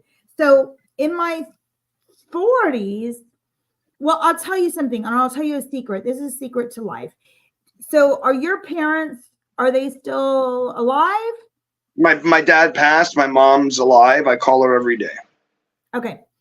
So not to be like weird or anything, but when my dad passed, my mom doesn't really have anybody.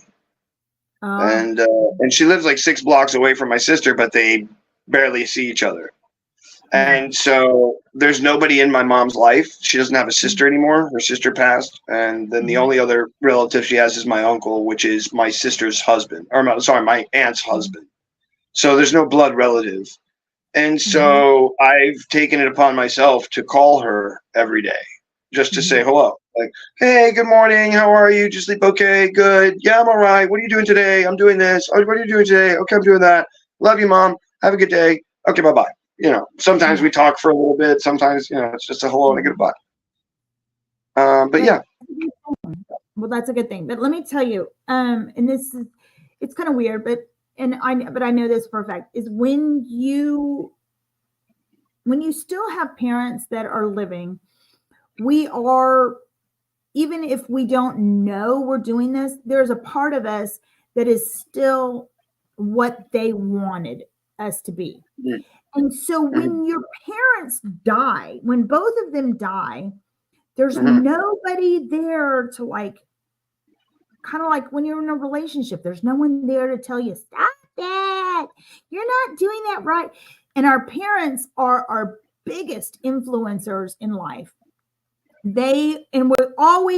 We have from the time we were children, we always want to please mommy and daddy. And we want to live up to what mommy and daddy wanted us to be. And if mommy and daddy didn't approve of our behavior or what we're doing, we don't want them to see it as an adult. So when they go, there's no one there anymore to say, don't do that.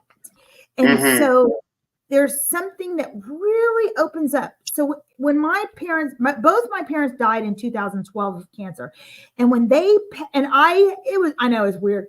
And so I was the nurse for my mom and my dad. You're like, oh God, I don't ever want you as my nurse then. But like, No, I can only imagine. No, stop. You know, there's a real tough layer on you, Rachel. There's a real tough layer on you, you know. But when you sit down and you think about it, like to be your mom and dad's nurse, you know, literally, I mean, probably giving them showers and washing them and taking care of them, and enemas, the whole 9 yards. But like you know. Wow, you're a blessing. Listen, Rachel. Yeah. Rachel, you're a blessing. You're a beautiful woman. Well, thank you, doll. So anyway, because other people would have just been like, "Yo, go fucking hire a lady. I'm not dealing with a later, mom, dad." You know, like, there's a lot of people that do that. So, you know, and listen out there, if you've got parents that are in this situation, what that does is it gives you complete closure. So, like, I held my mom. And she had colon cancer that had metastasized to her liver.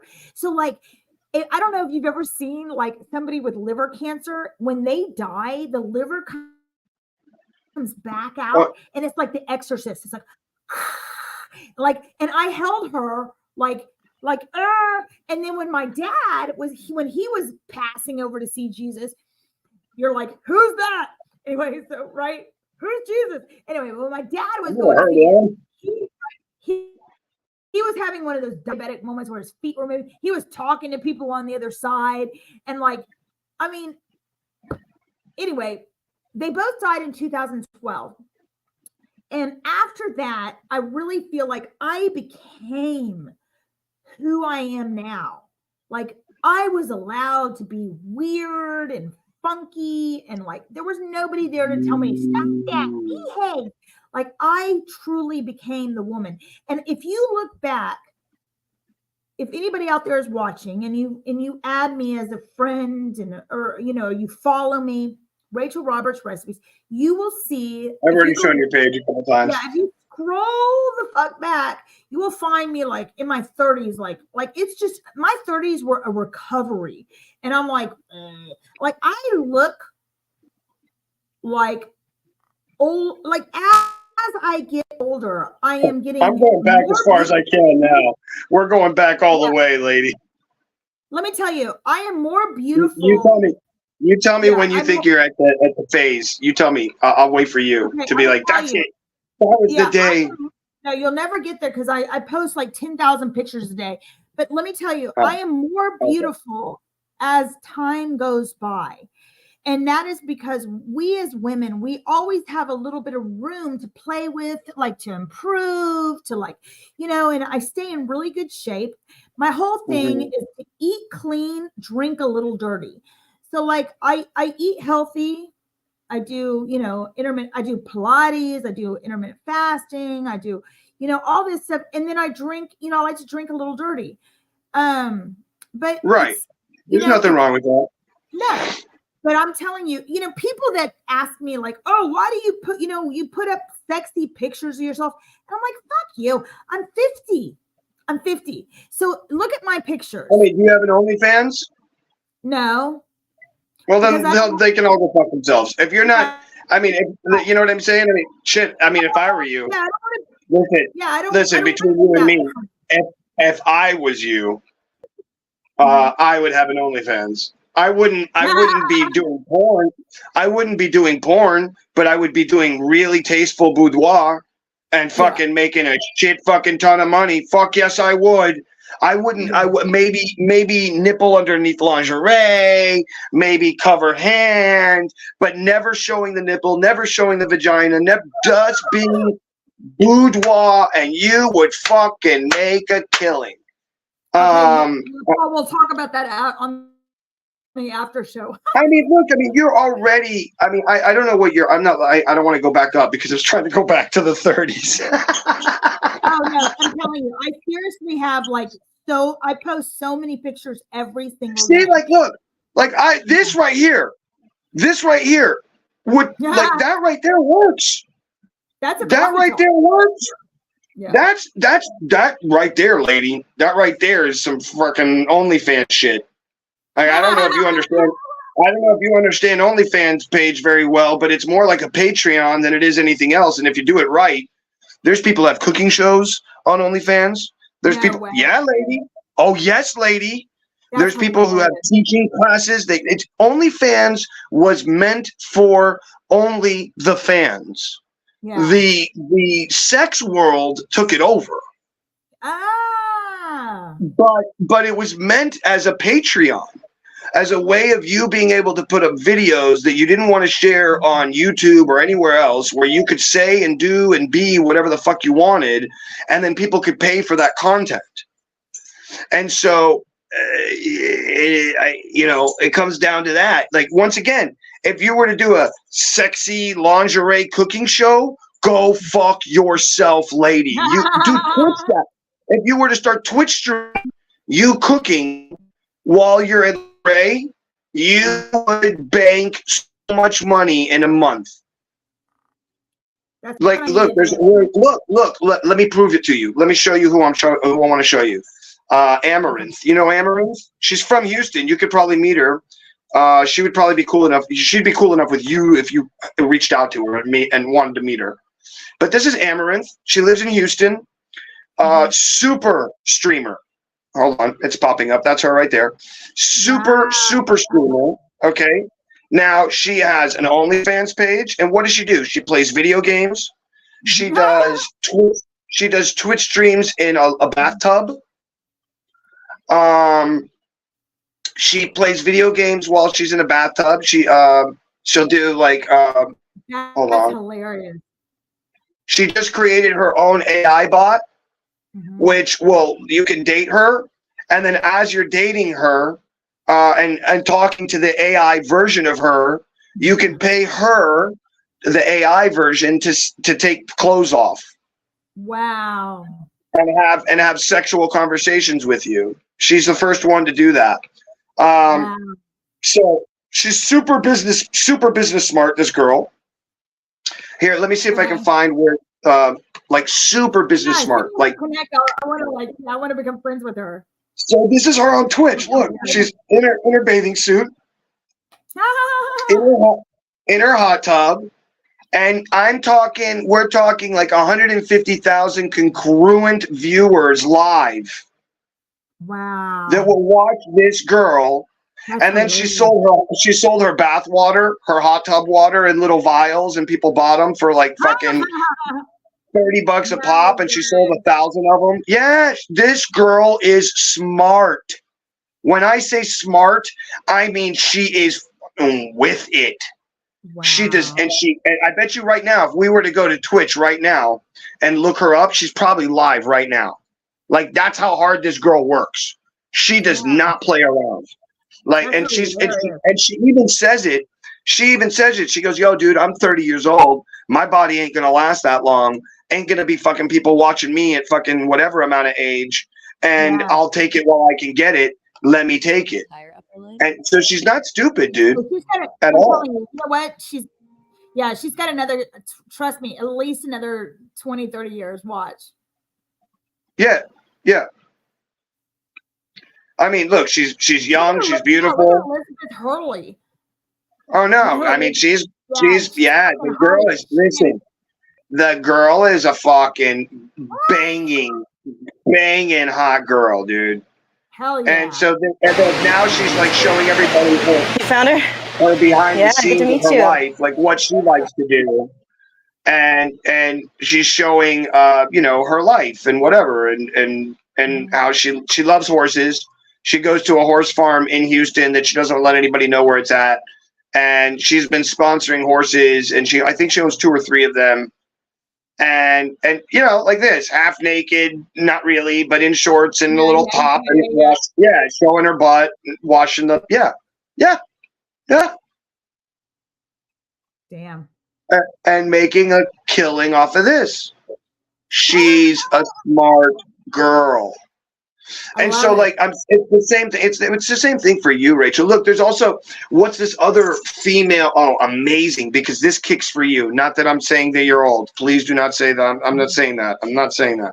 But I wouldn't care if you did.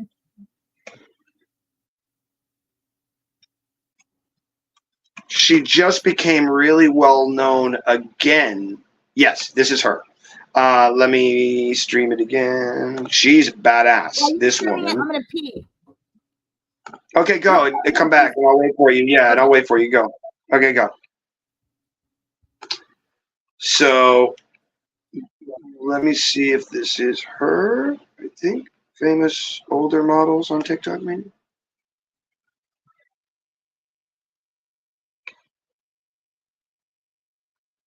Where is she? Where is she?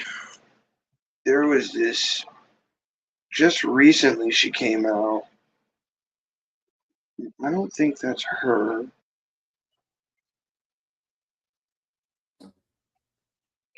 Okay, I gotta find her. Hold on. That's not her. I'm gonna find her though. There's this woman that was just recently.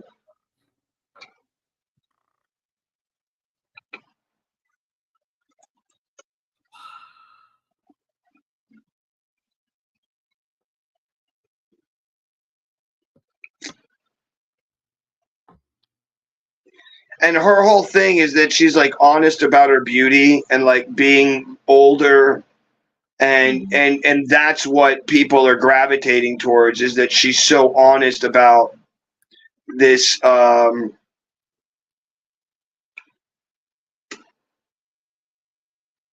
I don't know why I can't find. I mean, she usually pops up everywhere. She was popping up everywhere for a minute. And she's like 60. She's not super old, like 70 or 80 or 90, but she is older. And is this no? But anyways, I mean, talk about like becoming really well known all over again, and like and walking runways. That she's like being accepted for just being herself. No, and not, and like there's a real thing going on right now where what was the one that I thought was absolutely ridiculous? Not wearing makeup, that just came out. It just came out recently, and it was like, oh my god, it's such a big deal. You're talking about what's her name? Fucking gorgeous blonde. Yeah, she didn't wear makeup. Yeah, Tommy Lee's bitch. Yes, and she's not. And that was like such a big thing in the news. All of a sudden, I'm like, really, bro? Like, I'm proud of her. She shouldn't wear makeup. What the fuck? Like the whole idea of it all in the when you get into why makeup was created in the first place, and we get far back, we're going all the way back to Mesopotamia, Egyptian times.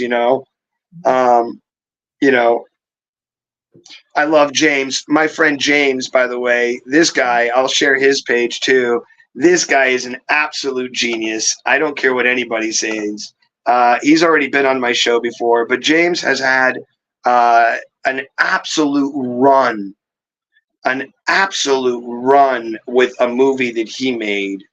And I'll share this with you so you can meet him, and maybe you guys can connect or collab in some way, shape, or form. But this is James Atkins, and he says, how much could I sell my bath water for? But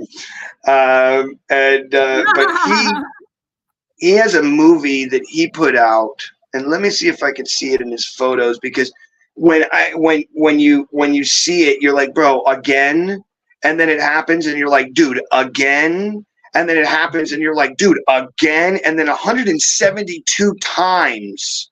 I think is the number at this point. I don't know if James is still watching, but if he is, maybe he can give me the number. But he had a movie that he did, a short film that he's been, during COVID, he was kind of, hey man, what can I do? And he started finding film festivals. And some of these film festivals, it only costs like $5 to enter, or $15 or $20 to enter, or whatever. So he's entering every film festival that'll accept this movie. And lo and behold, because the movie's funny and it's good. It's a funny movie. I'll ask him for the link, and I'll ask him if he'll let me send it to you. But it is it's called The Witch Hunters Are Coming, I believe, is the title of the film. And holy mother of God, is this movie funny one, but it's been in like 280 some odd festivals, and out of that it's won 170 something times or something to that effect. Awesome. 172 here it is, 172 festivals, and he's won 52 awards. Wow. And he put the link in the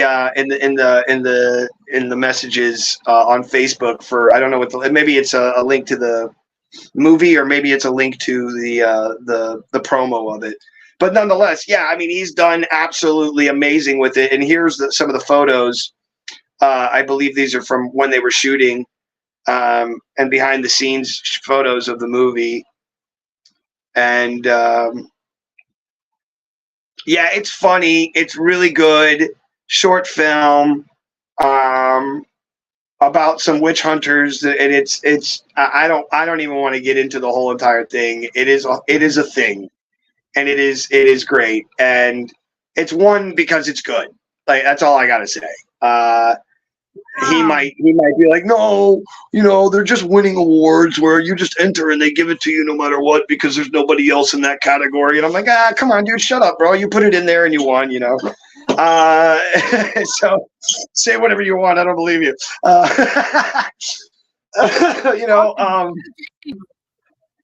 What's that? Yeah, go. He said, "Go, James." Yeah, James is a badass. Yeah, and so yeah, there's all of that. All of those things that we're trying to, everybody's trying to promote something or trying to do something, but I'm always so amazed when somebody does it and then goes way beyond normal. Like, most people would only enter their film into 1 or 2 festivals, but no, he's like, no, I'm going to do all 172 festivals and enter some more along the way and see how many wins I can get. And does it mean something? Does it not mean something? Does it have weight? Does it not have weight? Look, I have a thing on ranker.com, which ranks different things on all different subjects. And one of them was the top 100 magicians of all time. Mm-hmm. And at the time, you could enter your name in there and put a bio. So I entered my name in there and I put a bio. And I'm semi-well-known on the internet. Not super well-known, but well-known. Really? Yeah, and not really. And so I rose all the way up to like 35. Or let's look and find out what it is now. I don't know. No way. Yeah, and a bunch of tricks. Hold on, and then everybody got mad. Oh, there's Moosey. No, those are the other dogs outside. Oh, how many dogs do you have, Paul? So I only have one, but I'm staying with a friend of mine here in New Orleans, and he has 2 other 2 other dogs. I was about to say magicians. I thought you were going to say that, magician dogs. Well, my dog's a magician dog, which is cool. I'll show you. I'll show you a trick with him in a second. But so here is the page. And it says ranker, and it says the greatest famous magicians. Hold on, it should pop up here in a second. There we go. And so it's like all these really famous magicians, Penn and Teller and David Copperfield and David Blaine and Shin Lim, people we all know, Lance Burton, Robert Houdin is the guy who created modern day magic. Dynamo is the most famous magician in England, and he's about to do a Buried Alive next month. Blackstone Jr. and Blackstone, Senior and Junior are very famous. All these people are super famous, every single one of them. James Randi, massive famous. Doug Henning, super famous. Darren Brown, one of the most famous, if not the most famous mentalists in the world. Right now, there's another guy who's a little bit cutting into it. His name's Lior Suchard. a good friend of mine. But nonetheless, all these very, very, very well-known. Look, Chris Angel, all these very well-known magicians. Mhm. Harry Anderson, who I studied with, like you're very well-known. Look, Eric Jones, good friend of mine. But these are all look, Matt Franco, he won America's Got Talent. Paul Daniels, very famous magician. And then there's me at number 30. And, I have 2 world records with Record Holders Republic, and I was featured in Ripley's Believe It or Not. What? I worked for MGM for 2 years where I did shows. I was doing like I don't know, like call it like an outdoor show, but it was indoors. So inside of the Beau Rivage Casino in Biloxi, Mississippi, in almost every casino, if you walk through, there's little shops everywhere and whatever. So there was a show that was going on that was with Bello the Clown, and I don't know if you remember Bellobration. So let me show you who he is, because this guy, let me tell you about somebody. This mother effing beautiful human being is one of the most amazing, and I'm not just saying that, I mean one of the most amazing human beings that have lived within our time who nobody knows about, but everybody knows. But nobody knows who he really is, and it's Bello the Clown. This guy is a genius, first of all. His name is Bello Knock. He let's go to his Instagram. He has this hair that sticks up really high like that. A very famous hairstyle that he created, and he was actually the head of Ringling Brother and Barnum and Bailey for a very, very long time. He was they called it the Bellobration, was the name of the tour, and he was the face of the tour for I don't know, something like 10 years, some stupid amount of time. And he also he or himself or his father was an engineer for NASA, and he designed this trick. And this is a very famous trick now, which is called the Wheel of Death. And he actually is the creator of the Wheel of Death. Wow. And so not only that, the man plays, I think, 14 instruments or more. Yeah. Can play like the cello, piano, guitar, trumpet, like any wind instrument, any violin instrument, any string instrument. The guy is a freaking like phenom. And then on top of that, he's been a circus kid since birth. What? So he does everything. He does stilt walking. He does, he'll do like really crazy walks he does this bit. I don't know if you've seen this before, where you sit on this top of this very tall, bendable thing, and then they do these routines where you see the guy's like off the edge. That's his body off the edge, and he's holding on to the top right. And so that routine has been done for, I don't know, 30, 40 years, probably more. And now his daughter, who's this young lady right here, has taken the reins, and she's now performing and doing a lot of the stuff. And here's Bello on one of those water cannon machines that make you do flips and stuff. Or that's not Bello. Bello's here right here watching, but there's a guy here doing it for him or whatever. And man, Bello's just a very cool guy. Oh, look, here's him doing like a promotional at this place. And he does the bit where he's at the top and he's bending all the way back and forth, and it's great. Bello's amazing.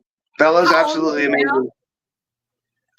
I'd say Bello's probably in his 60s, late 50s, early 60s now. A phenom of an entertainer. Wow. I saw him do a routine. Mm-hmm. It's let's see if we can find it. I'll see if I can look it up. What's the name of the pen?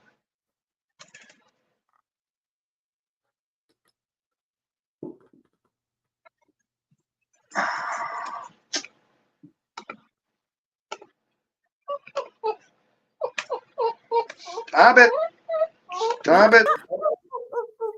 Come here, Moosey Poopy. Come inside, Bub. Come inside. It's raining, Bub. It's raining. I know. You're good. Oh, yeah. Y'all got all that weather from Houston, right? Yeah, it's pretty crap right now. I'm trying to find Bello Knock. Hold on. And then I want to find one particular performance to see if I can find it. Maybe it's on his official page. It's one of my favorite, if not my absolute favorite, non-speaking routine that I've ever seen in my entire life. And it's a master course in being a badass performer. Here's his page. This is his YouTube channel. Please. Here, go. Very own YouTube channel. It's sure to be full of some hair-raising fun. Oh, and be sure to follow me on all my social channels. Like, whoa. Whoa. So he's amazing. Period. He's just amazing. Period. But I want to see if we can find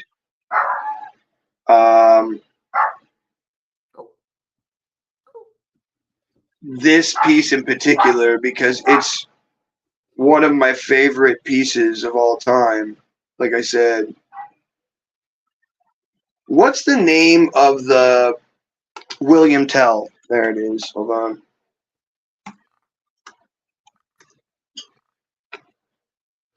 You smell so good.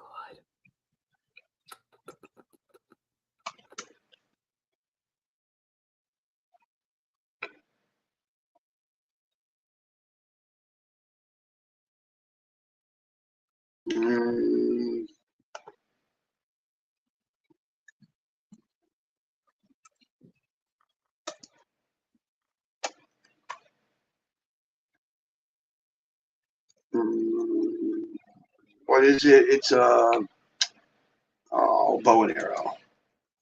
Let's see if that pops up.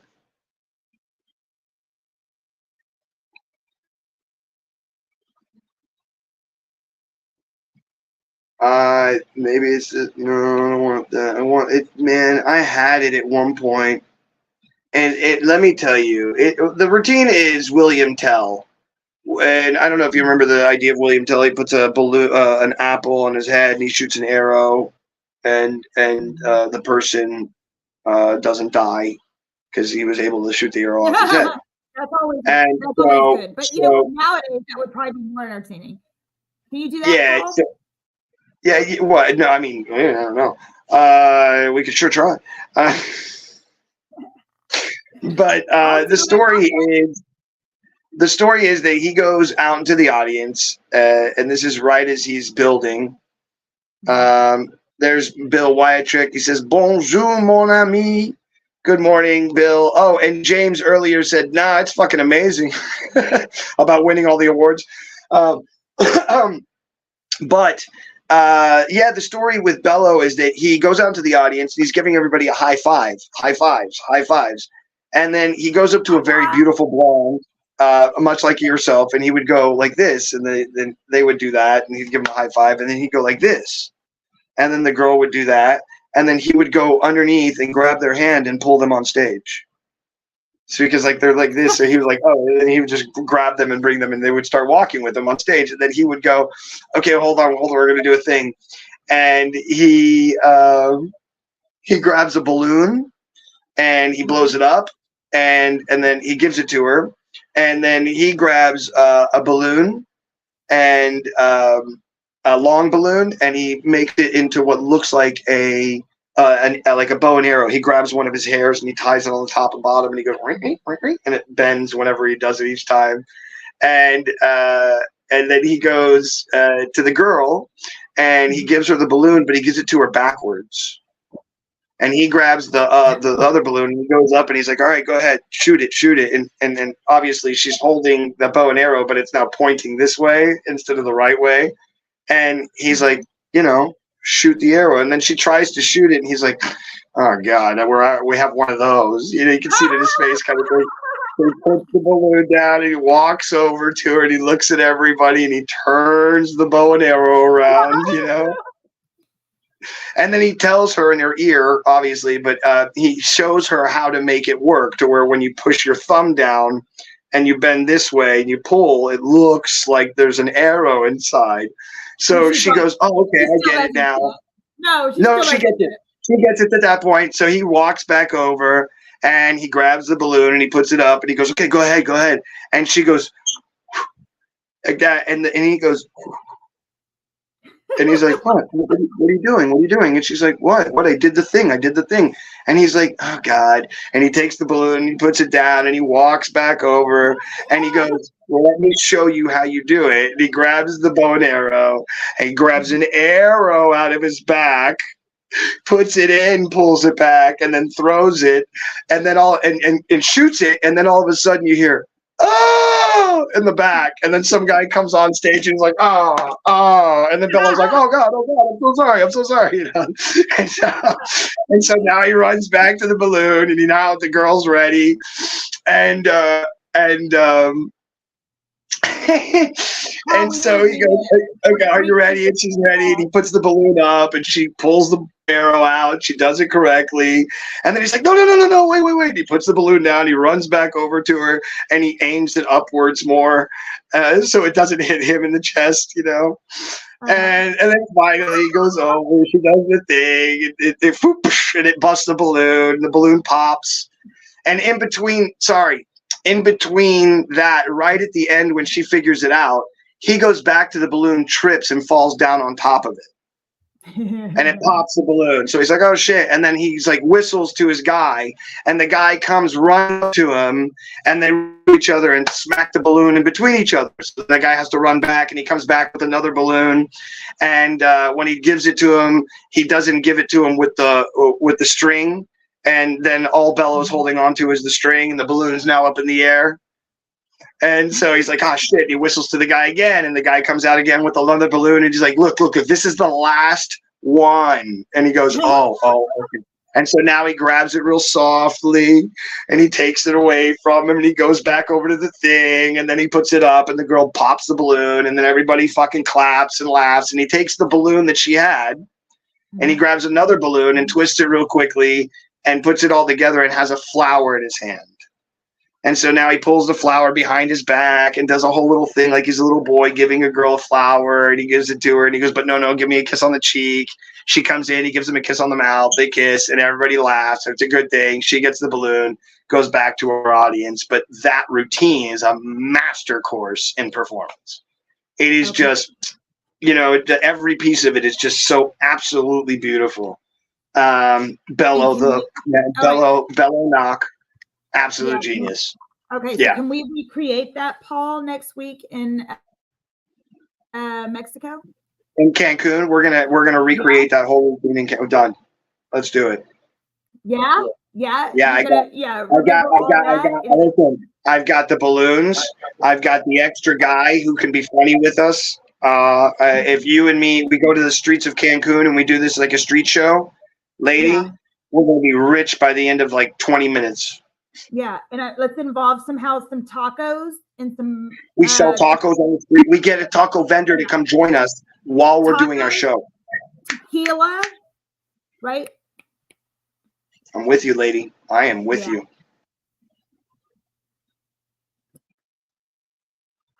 I like how you're drinking coffee, and I'm like. But I'm also smoking pot. So, there's a mix. So I can get myself really hyped up, and then I just bring myself right back down to just kind of find a normalization space. We're gonna is it by noon? We're gonna take a nap, right? I do every day. Me and Moose take our daily nap. Yeah, so do I. I take my nap, and I'm like, and then I'm like by 8:39, I want to go to bed. And then I wake up like 10 o'clock, 11. I sometimes I've been doing this weird thing lately where like around 9 o'clock at night, 7 or 8 o'clock at night, I start drinking coffee. And I then love by well, you know yeah, and then by 11 o'clock, 12 o'clock, I'm so hyped up, I pass out. well, You think I do it every night. It's the craziest shit in the world.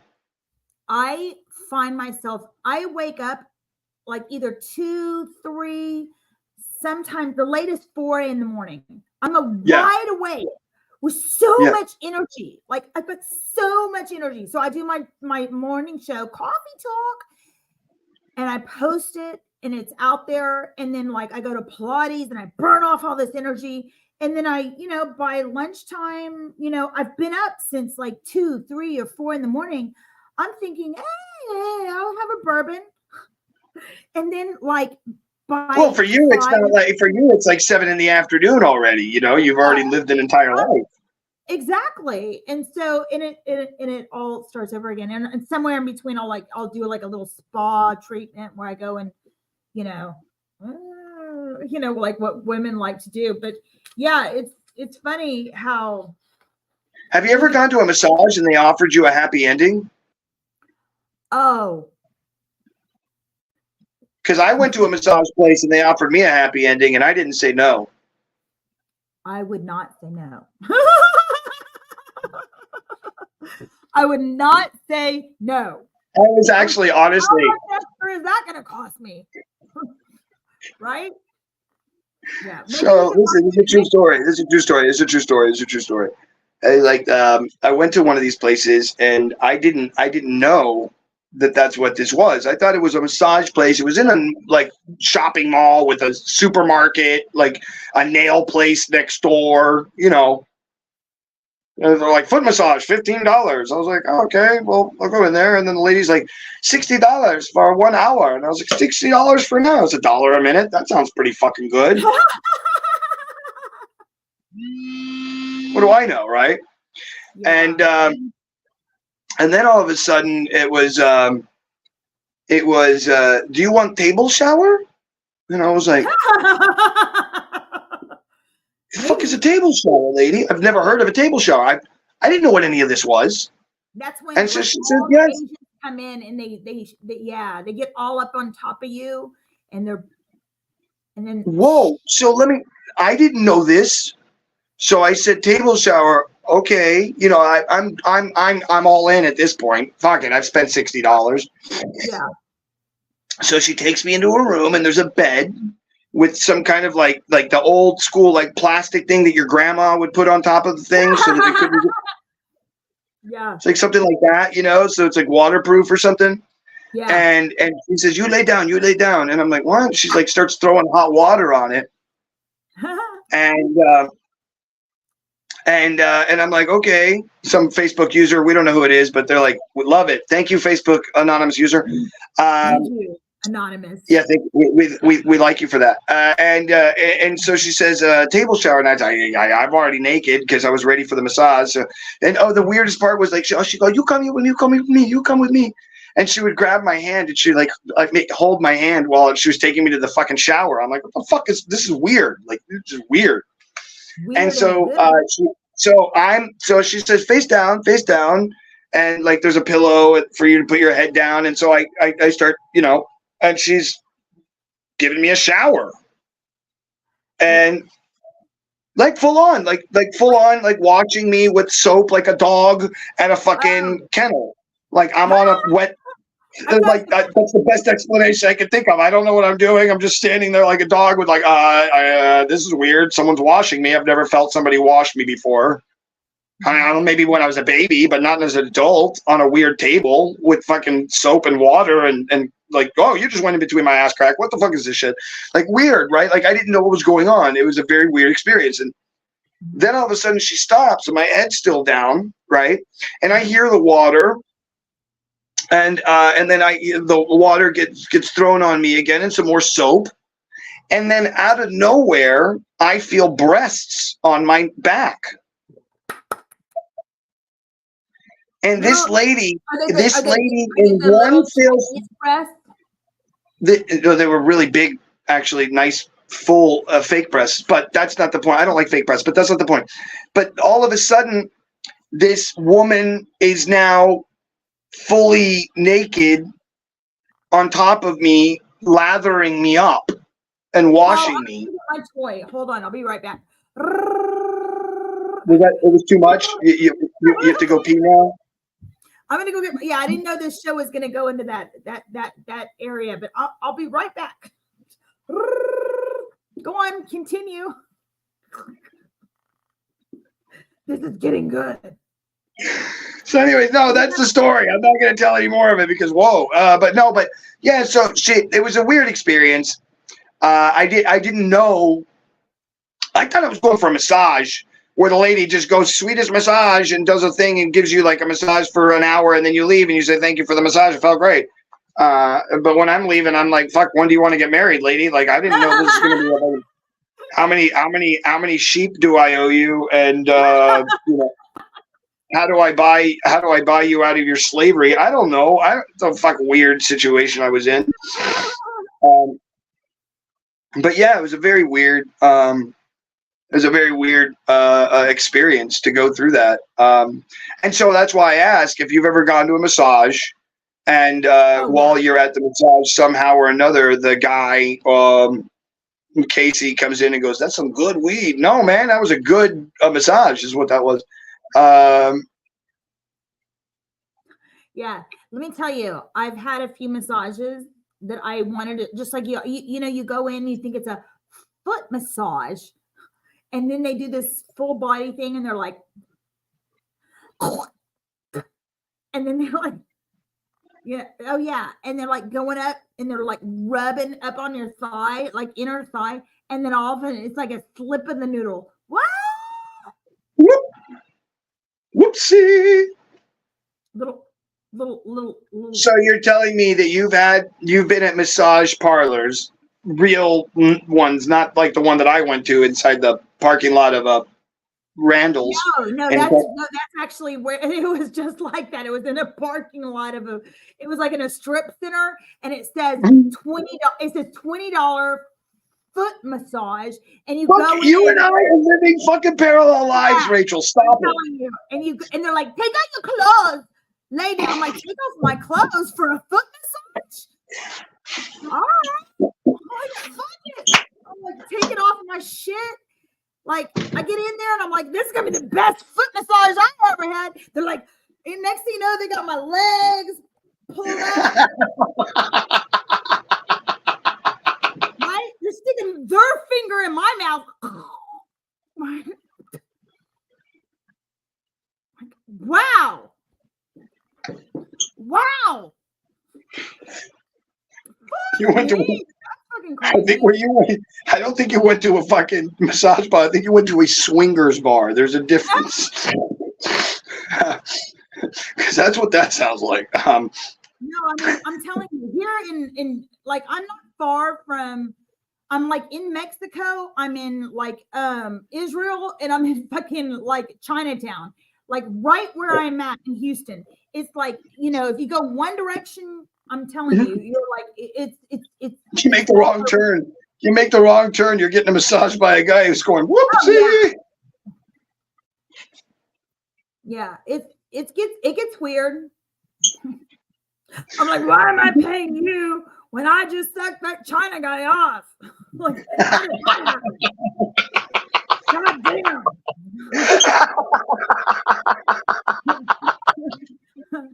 What happened there? They're like, I don't know. Come back tomorrow. You get nice massage. I got chipped. I got chipped on this deal. I got fucked. Somebody, literally, I got fucked. And I had to pay him for the massage. I gave you $20. Anyway, that's how I became Rachel Roberts. It turns out he worked for WA. Oh my God. Too much goodness. All right. So let's say you're out of your 40s now. Your COVID happens and you do this revamping of yourself. Yeah. And is this when you start the podcast? Is this when you start your whole? So what? Yeah. When COVID started, okay. I went into like a little panic mode, like, And I didn't want to leave because I didn't know what the fuck was going on out there in the world. Like I was believing all that bullshit they were feeding us, which was bullshit. But I believed it. And I was like, oh fuck, what's going on? So I just stayed hunkered down. My kids, we all hunkered down. And but then I realized as like I'm kind of like an introverted, extroverted. Like I like my fucking I love to like just do some downtime, and I can get in bed and watch some serious Netflix and shit like that. Oh my God. Give me a second. Rachel, Right? please give me a second. Yeah. A friend of mine who is a complete asshole. Come on, bring it on.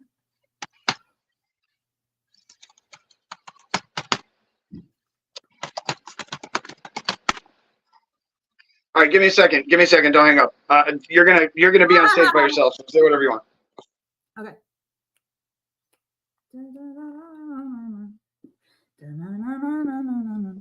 Hello, my friends. If you're watching, where did Paul go?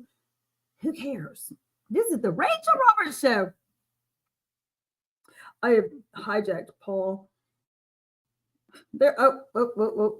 He's back. He's back. Am I back?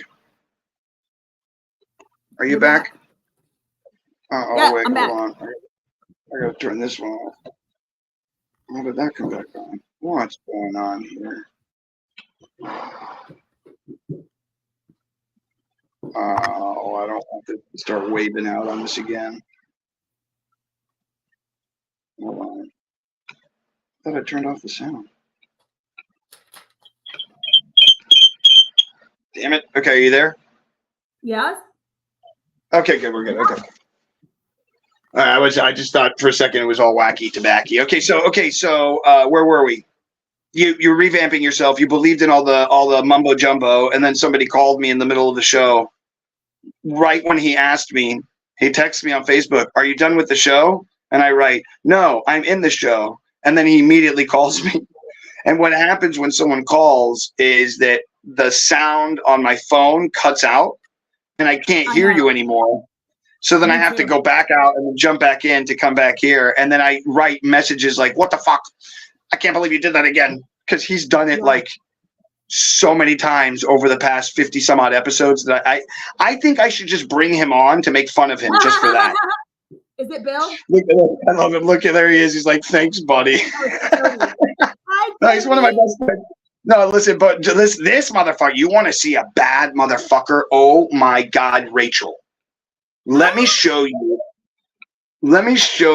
Jody Robert. This guy, ladies and gentlemen, is a fucking psycho fucking bad motherfucker on a level that is on some crack shit. Like, dude, look, like on another level of awesome, okay? This guy, and I'm going to show you some of his artwork. Yeah, exactly. I mean, that was breakfast. What can I tell you? So this guy, I want to show you his series. He did a series, and I don't know if this is it, maybe, but this is one of the pieces that he has. And I have this in my house, actually, this piece in particular. It's not mine. It's actually my friend's, but I shoot with the episode sometimes with this in the background. But this is this is his art right here to give you an idea of like the man. And there's a whole story here about walking the wrong way, about how you're made of flesh and how you have to like find your way to salvation. And there's a whole story here, man. And like each time that you like talk to him, he's got for each one of these he's got like all these stories that like are in these amazing paintings that are talking about yourself and talking about like finding clarity instead of confusion, for instance, or like like all these ideas. And it's just like, I'm telling you, man, he had this thing at one point where he was going to travel around and give talks with his paintings in the background. and I think he did it for a bit. I'm not sure if he didn't. I don't know if you're watching or not, Jody. He could tell us yes or no. But he had it was like he was going to kind of do like ministry almost through his paintings. Wow. Yeah, it's very cool. And Jody now he's known as the metal art master. And so remember how earlier I was showing you before we were filming, I was showing you about Cooper, the Connor, I mean, and how much I love that guy, Connor. All right, so this is I told Jody, I was like, yo, dude, please let me do some of your social media. And he's like, okay. You've always wanted to do it. I'll let you fully do my social media. I'm like, all right, dude, I'm gonna go crazy. Let's do this. So we created a page for him called the Metal Art Master page, and let's watch this one in particular. Hold on. I told you more than once, I'm tired of doing all the marketing and promoting. That's why I hired you. Indubiously, Mr. Robert. That's why you hired me. I can sell to anyone. Who is it? Hey guys, I'm looking for that kung fu metal art guy. I think they call him the metal art master. He's the metal art master. You deal with it. Certainly, Mr. Robert. So I believe you're in the wrong place. The flea market is down the lane. Well, can you make it out of metal? Yeah. Well, can it be hand painted? Well, yeah. The market. And I need it to look like New Orleans. Yeah.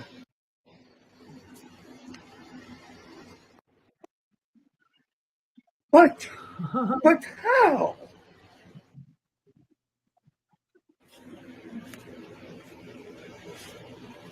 By the way, you're fired. He's the metal art master. Look, dude, I've already told you. So anyways, we did like a series of those. And you should check them out. Metal Art Master. It's on Facebook. It's on Instagram. It's everywhere. And we created a bunch of characters. And then we even did one where he was a nerd. And so like each time it's a different character trying to sell his art. And he came up with one where it was going to be a pimp. A pimp shows up. He's like, I know how to pimp paint. All right. Can we give him I mean, it's full on. It is full on. It's great. It's great. Yeah, he's awesome. Yeah. So that's what you did. You reinvented yourself and you created a new character, a whole new thing. And that's when you started this podcast that you do now. Yeah. Great, Paul, for bringing it all back. So are you? I like how you real. What? I'm trying to make a show out of this thing. I'm trying to be real about it. You're doing great, Paul. You're doing great. Thanks, Rachel. So that's what you're doing now. And so how do people find you if they want to see your show? If they want to, other than Instagram, do you have a YouTube channel as well? Are you also like on Podbean and you're podcasting on everything, or are you just how do we find you? Okay, so at Rachel Roberts Recipes or Rachel Ann Roberts, you can find me. I'm all over, all sorts of platforms because so the other thing I do is every Tuesday night I'm on live on Steamyard with movie reviews and more, which is a podcast that's been going on for a very long time. We have lots of cool people on there. So, but then every morning you can watch me, Monday through Friday doing coffee talk on TikTok and Instagram and Facebook. And then And are you doing that all live from one platform? I do it. I record it and then post it anywhere. Like I said, I was not even joking. Anywhere between like 3 a.m. to like it could be like 10 a.m. Like I do my coffee talk. But then I also work with Fox News. I do some fun things. I'm working on a cookbook, which here I have little notebooks all over the place.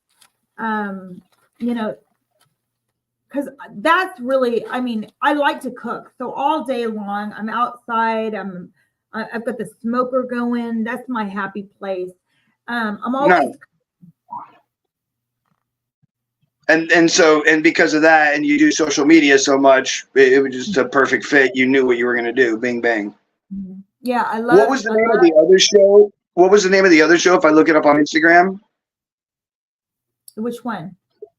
The film one. I already promoted. I showed your page, but I wanted the other one. The one you said you were on the film. Well, when you say the film, I've been asked this year to be in movies, but I don't even think we talked about that. So, that's another thing that's coming up. I've got a guy that's, he's writing a part for me in a film, and hopefully that'll happen. But you never know, so you never want to put it out there when it comes to movies, because. Are you there? Sometimes those things happen. Yeah. Are you there? Yeah, like all the lights and everything just died where I'm at. All right, so everything just went. I was just in the dark all of a sudden. I'm just like, okay. So that's no. I meant the podcast. You said that you're on once a week with the film reviews. So I have a podcast. It's called Movie Reviews and More, and it's got 15 million plus views and more. It's been around a long time.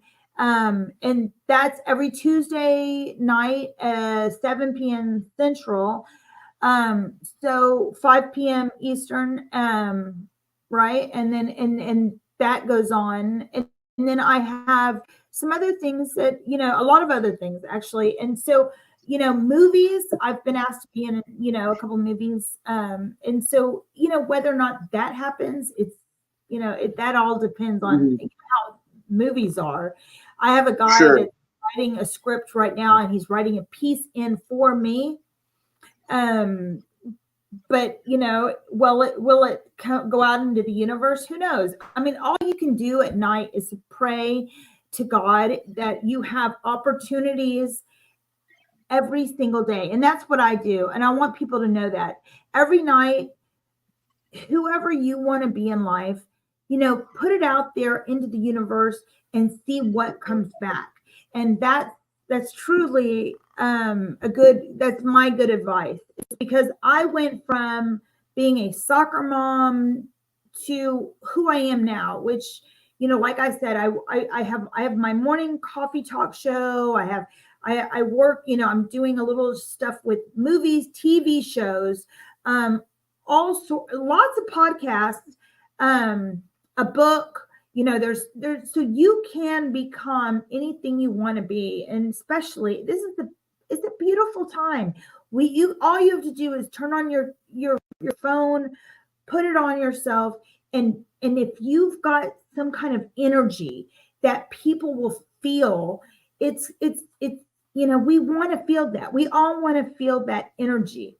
And I've got a strong energy. So, it's felt, and I have lots of famous people out there that come to me and they're like, this is good. You've got a good energy. We want that. And so, we're all capable of doing it. And, it's just, 100%. Rachel, you only wanted to be on for an hour. We've been on for almost 2.5 hours. Thank you so much for being here today. I really appreciate it. Thank you, doll. You're welcome, my dear. I will see you soon, and I'll call you probably right after this, anyways. But it was an absolute pleasure to have you on, and your honesty and your rawness and just everything about your authenticity is amazing. And I thank you for every piece of it. Thank you, Paul. See you. No worries. We'll see you soon. Bye. Oh my God! Episode 51. Have I said this every episode? I have. Episode 51 was amazing, just like every episode so far.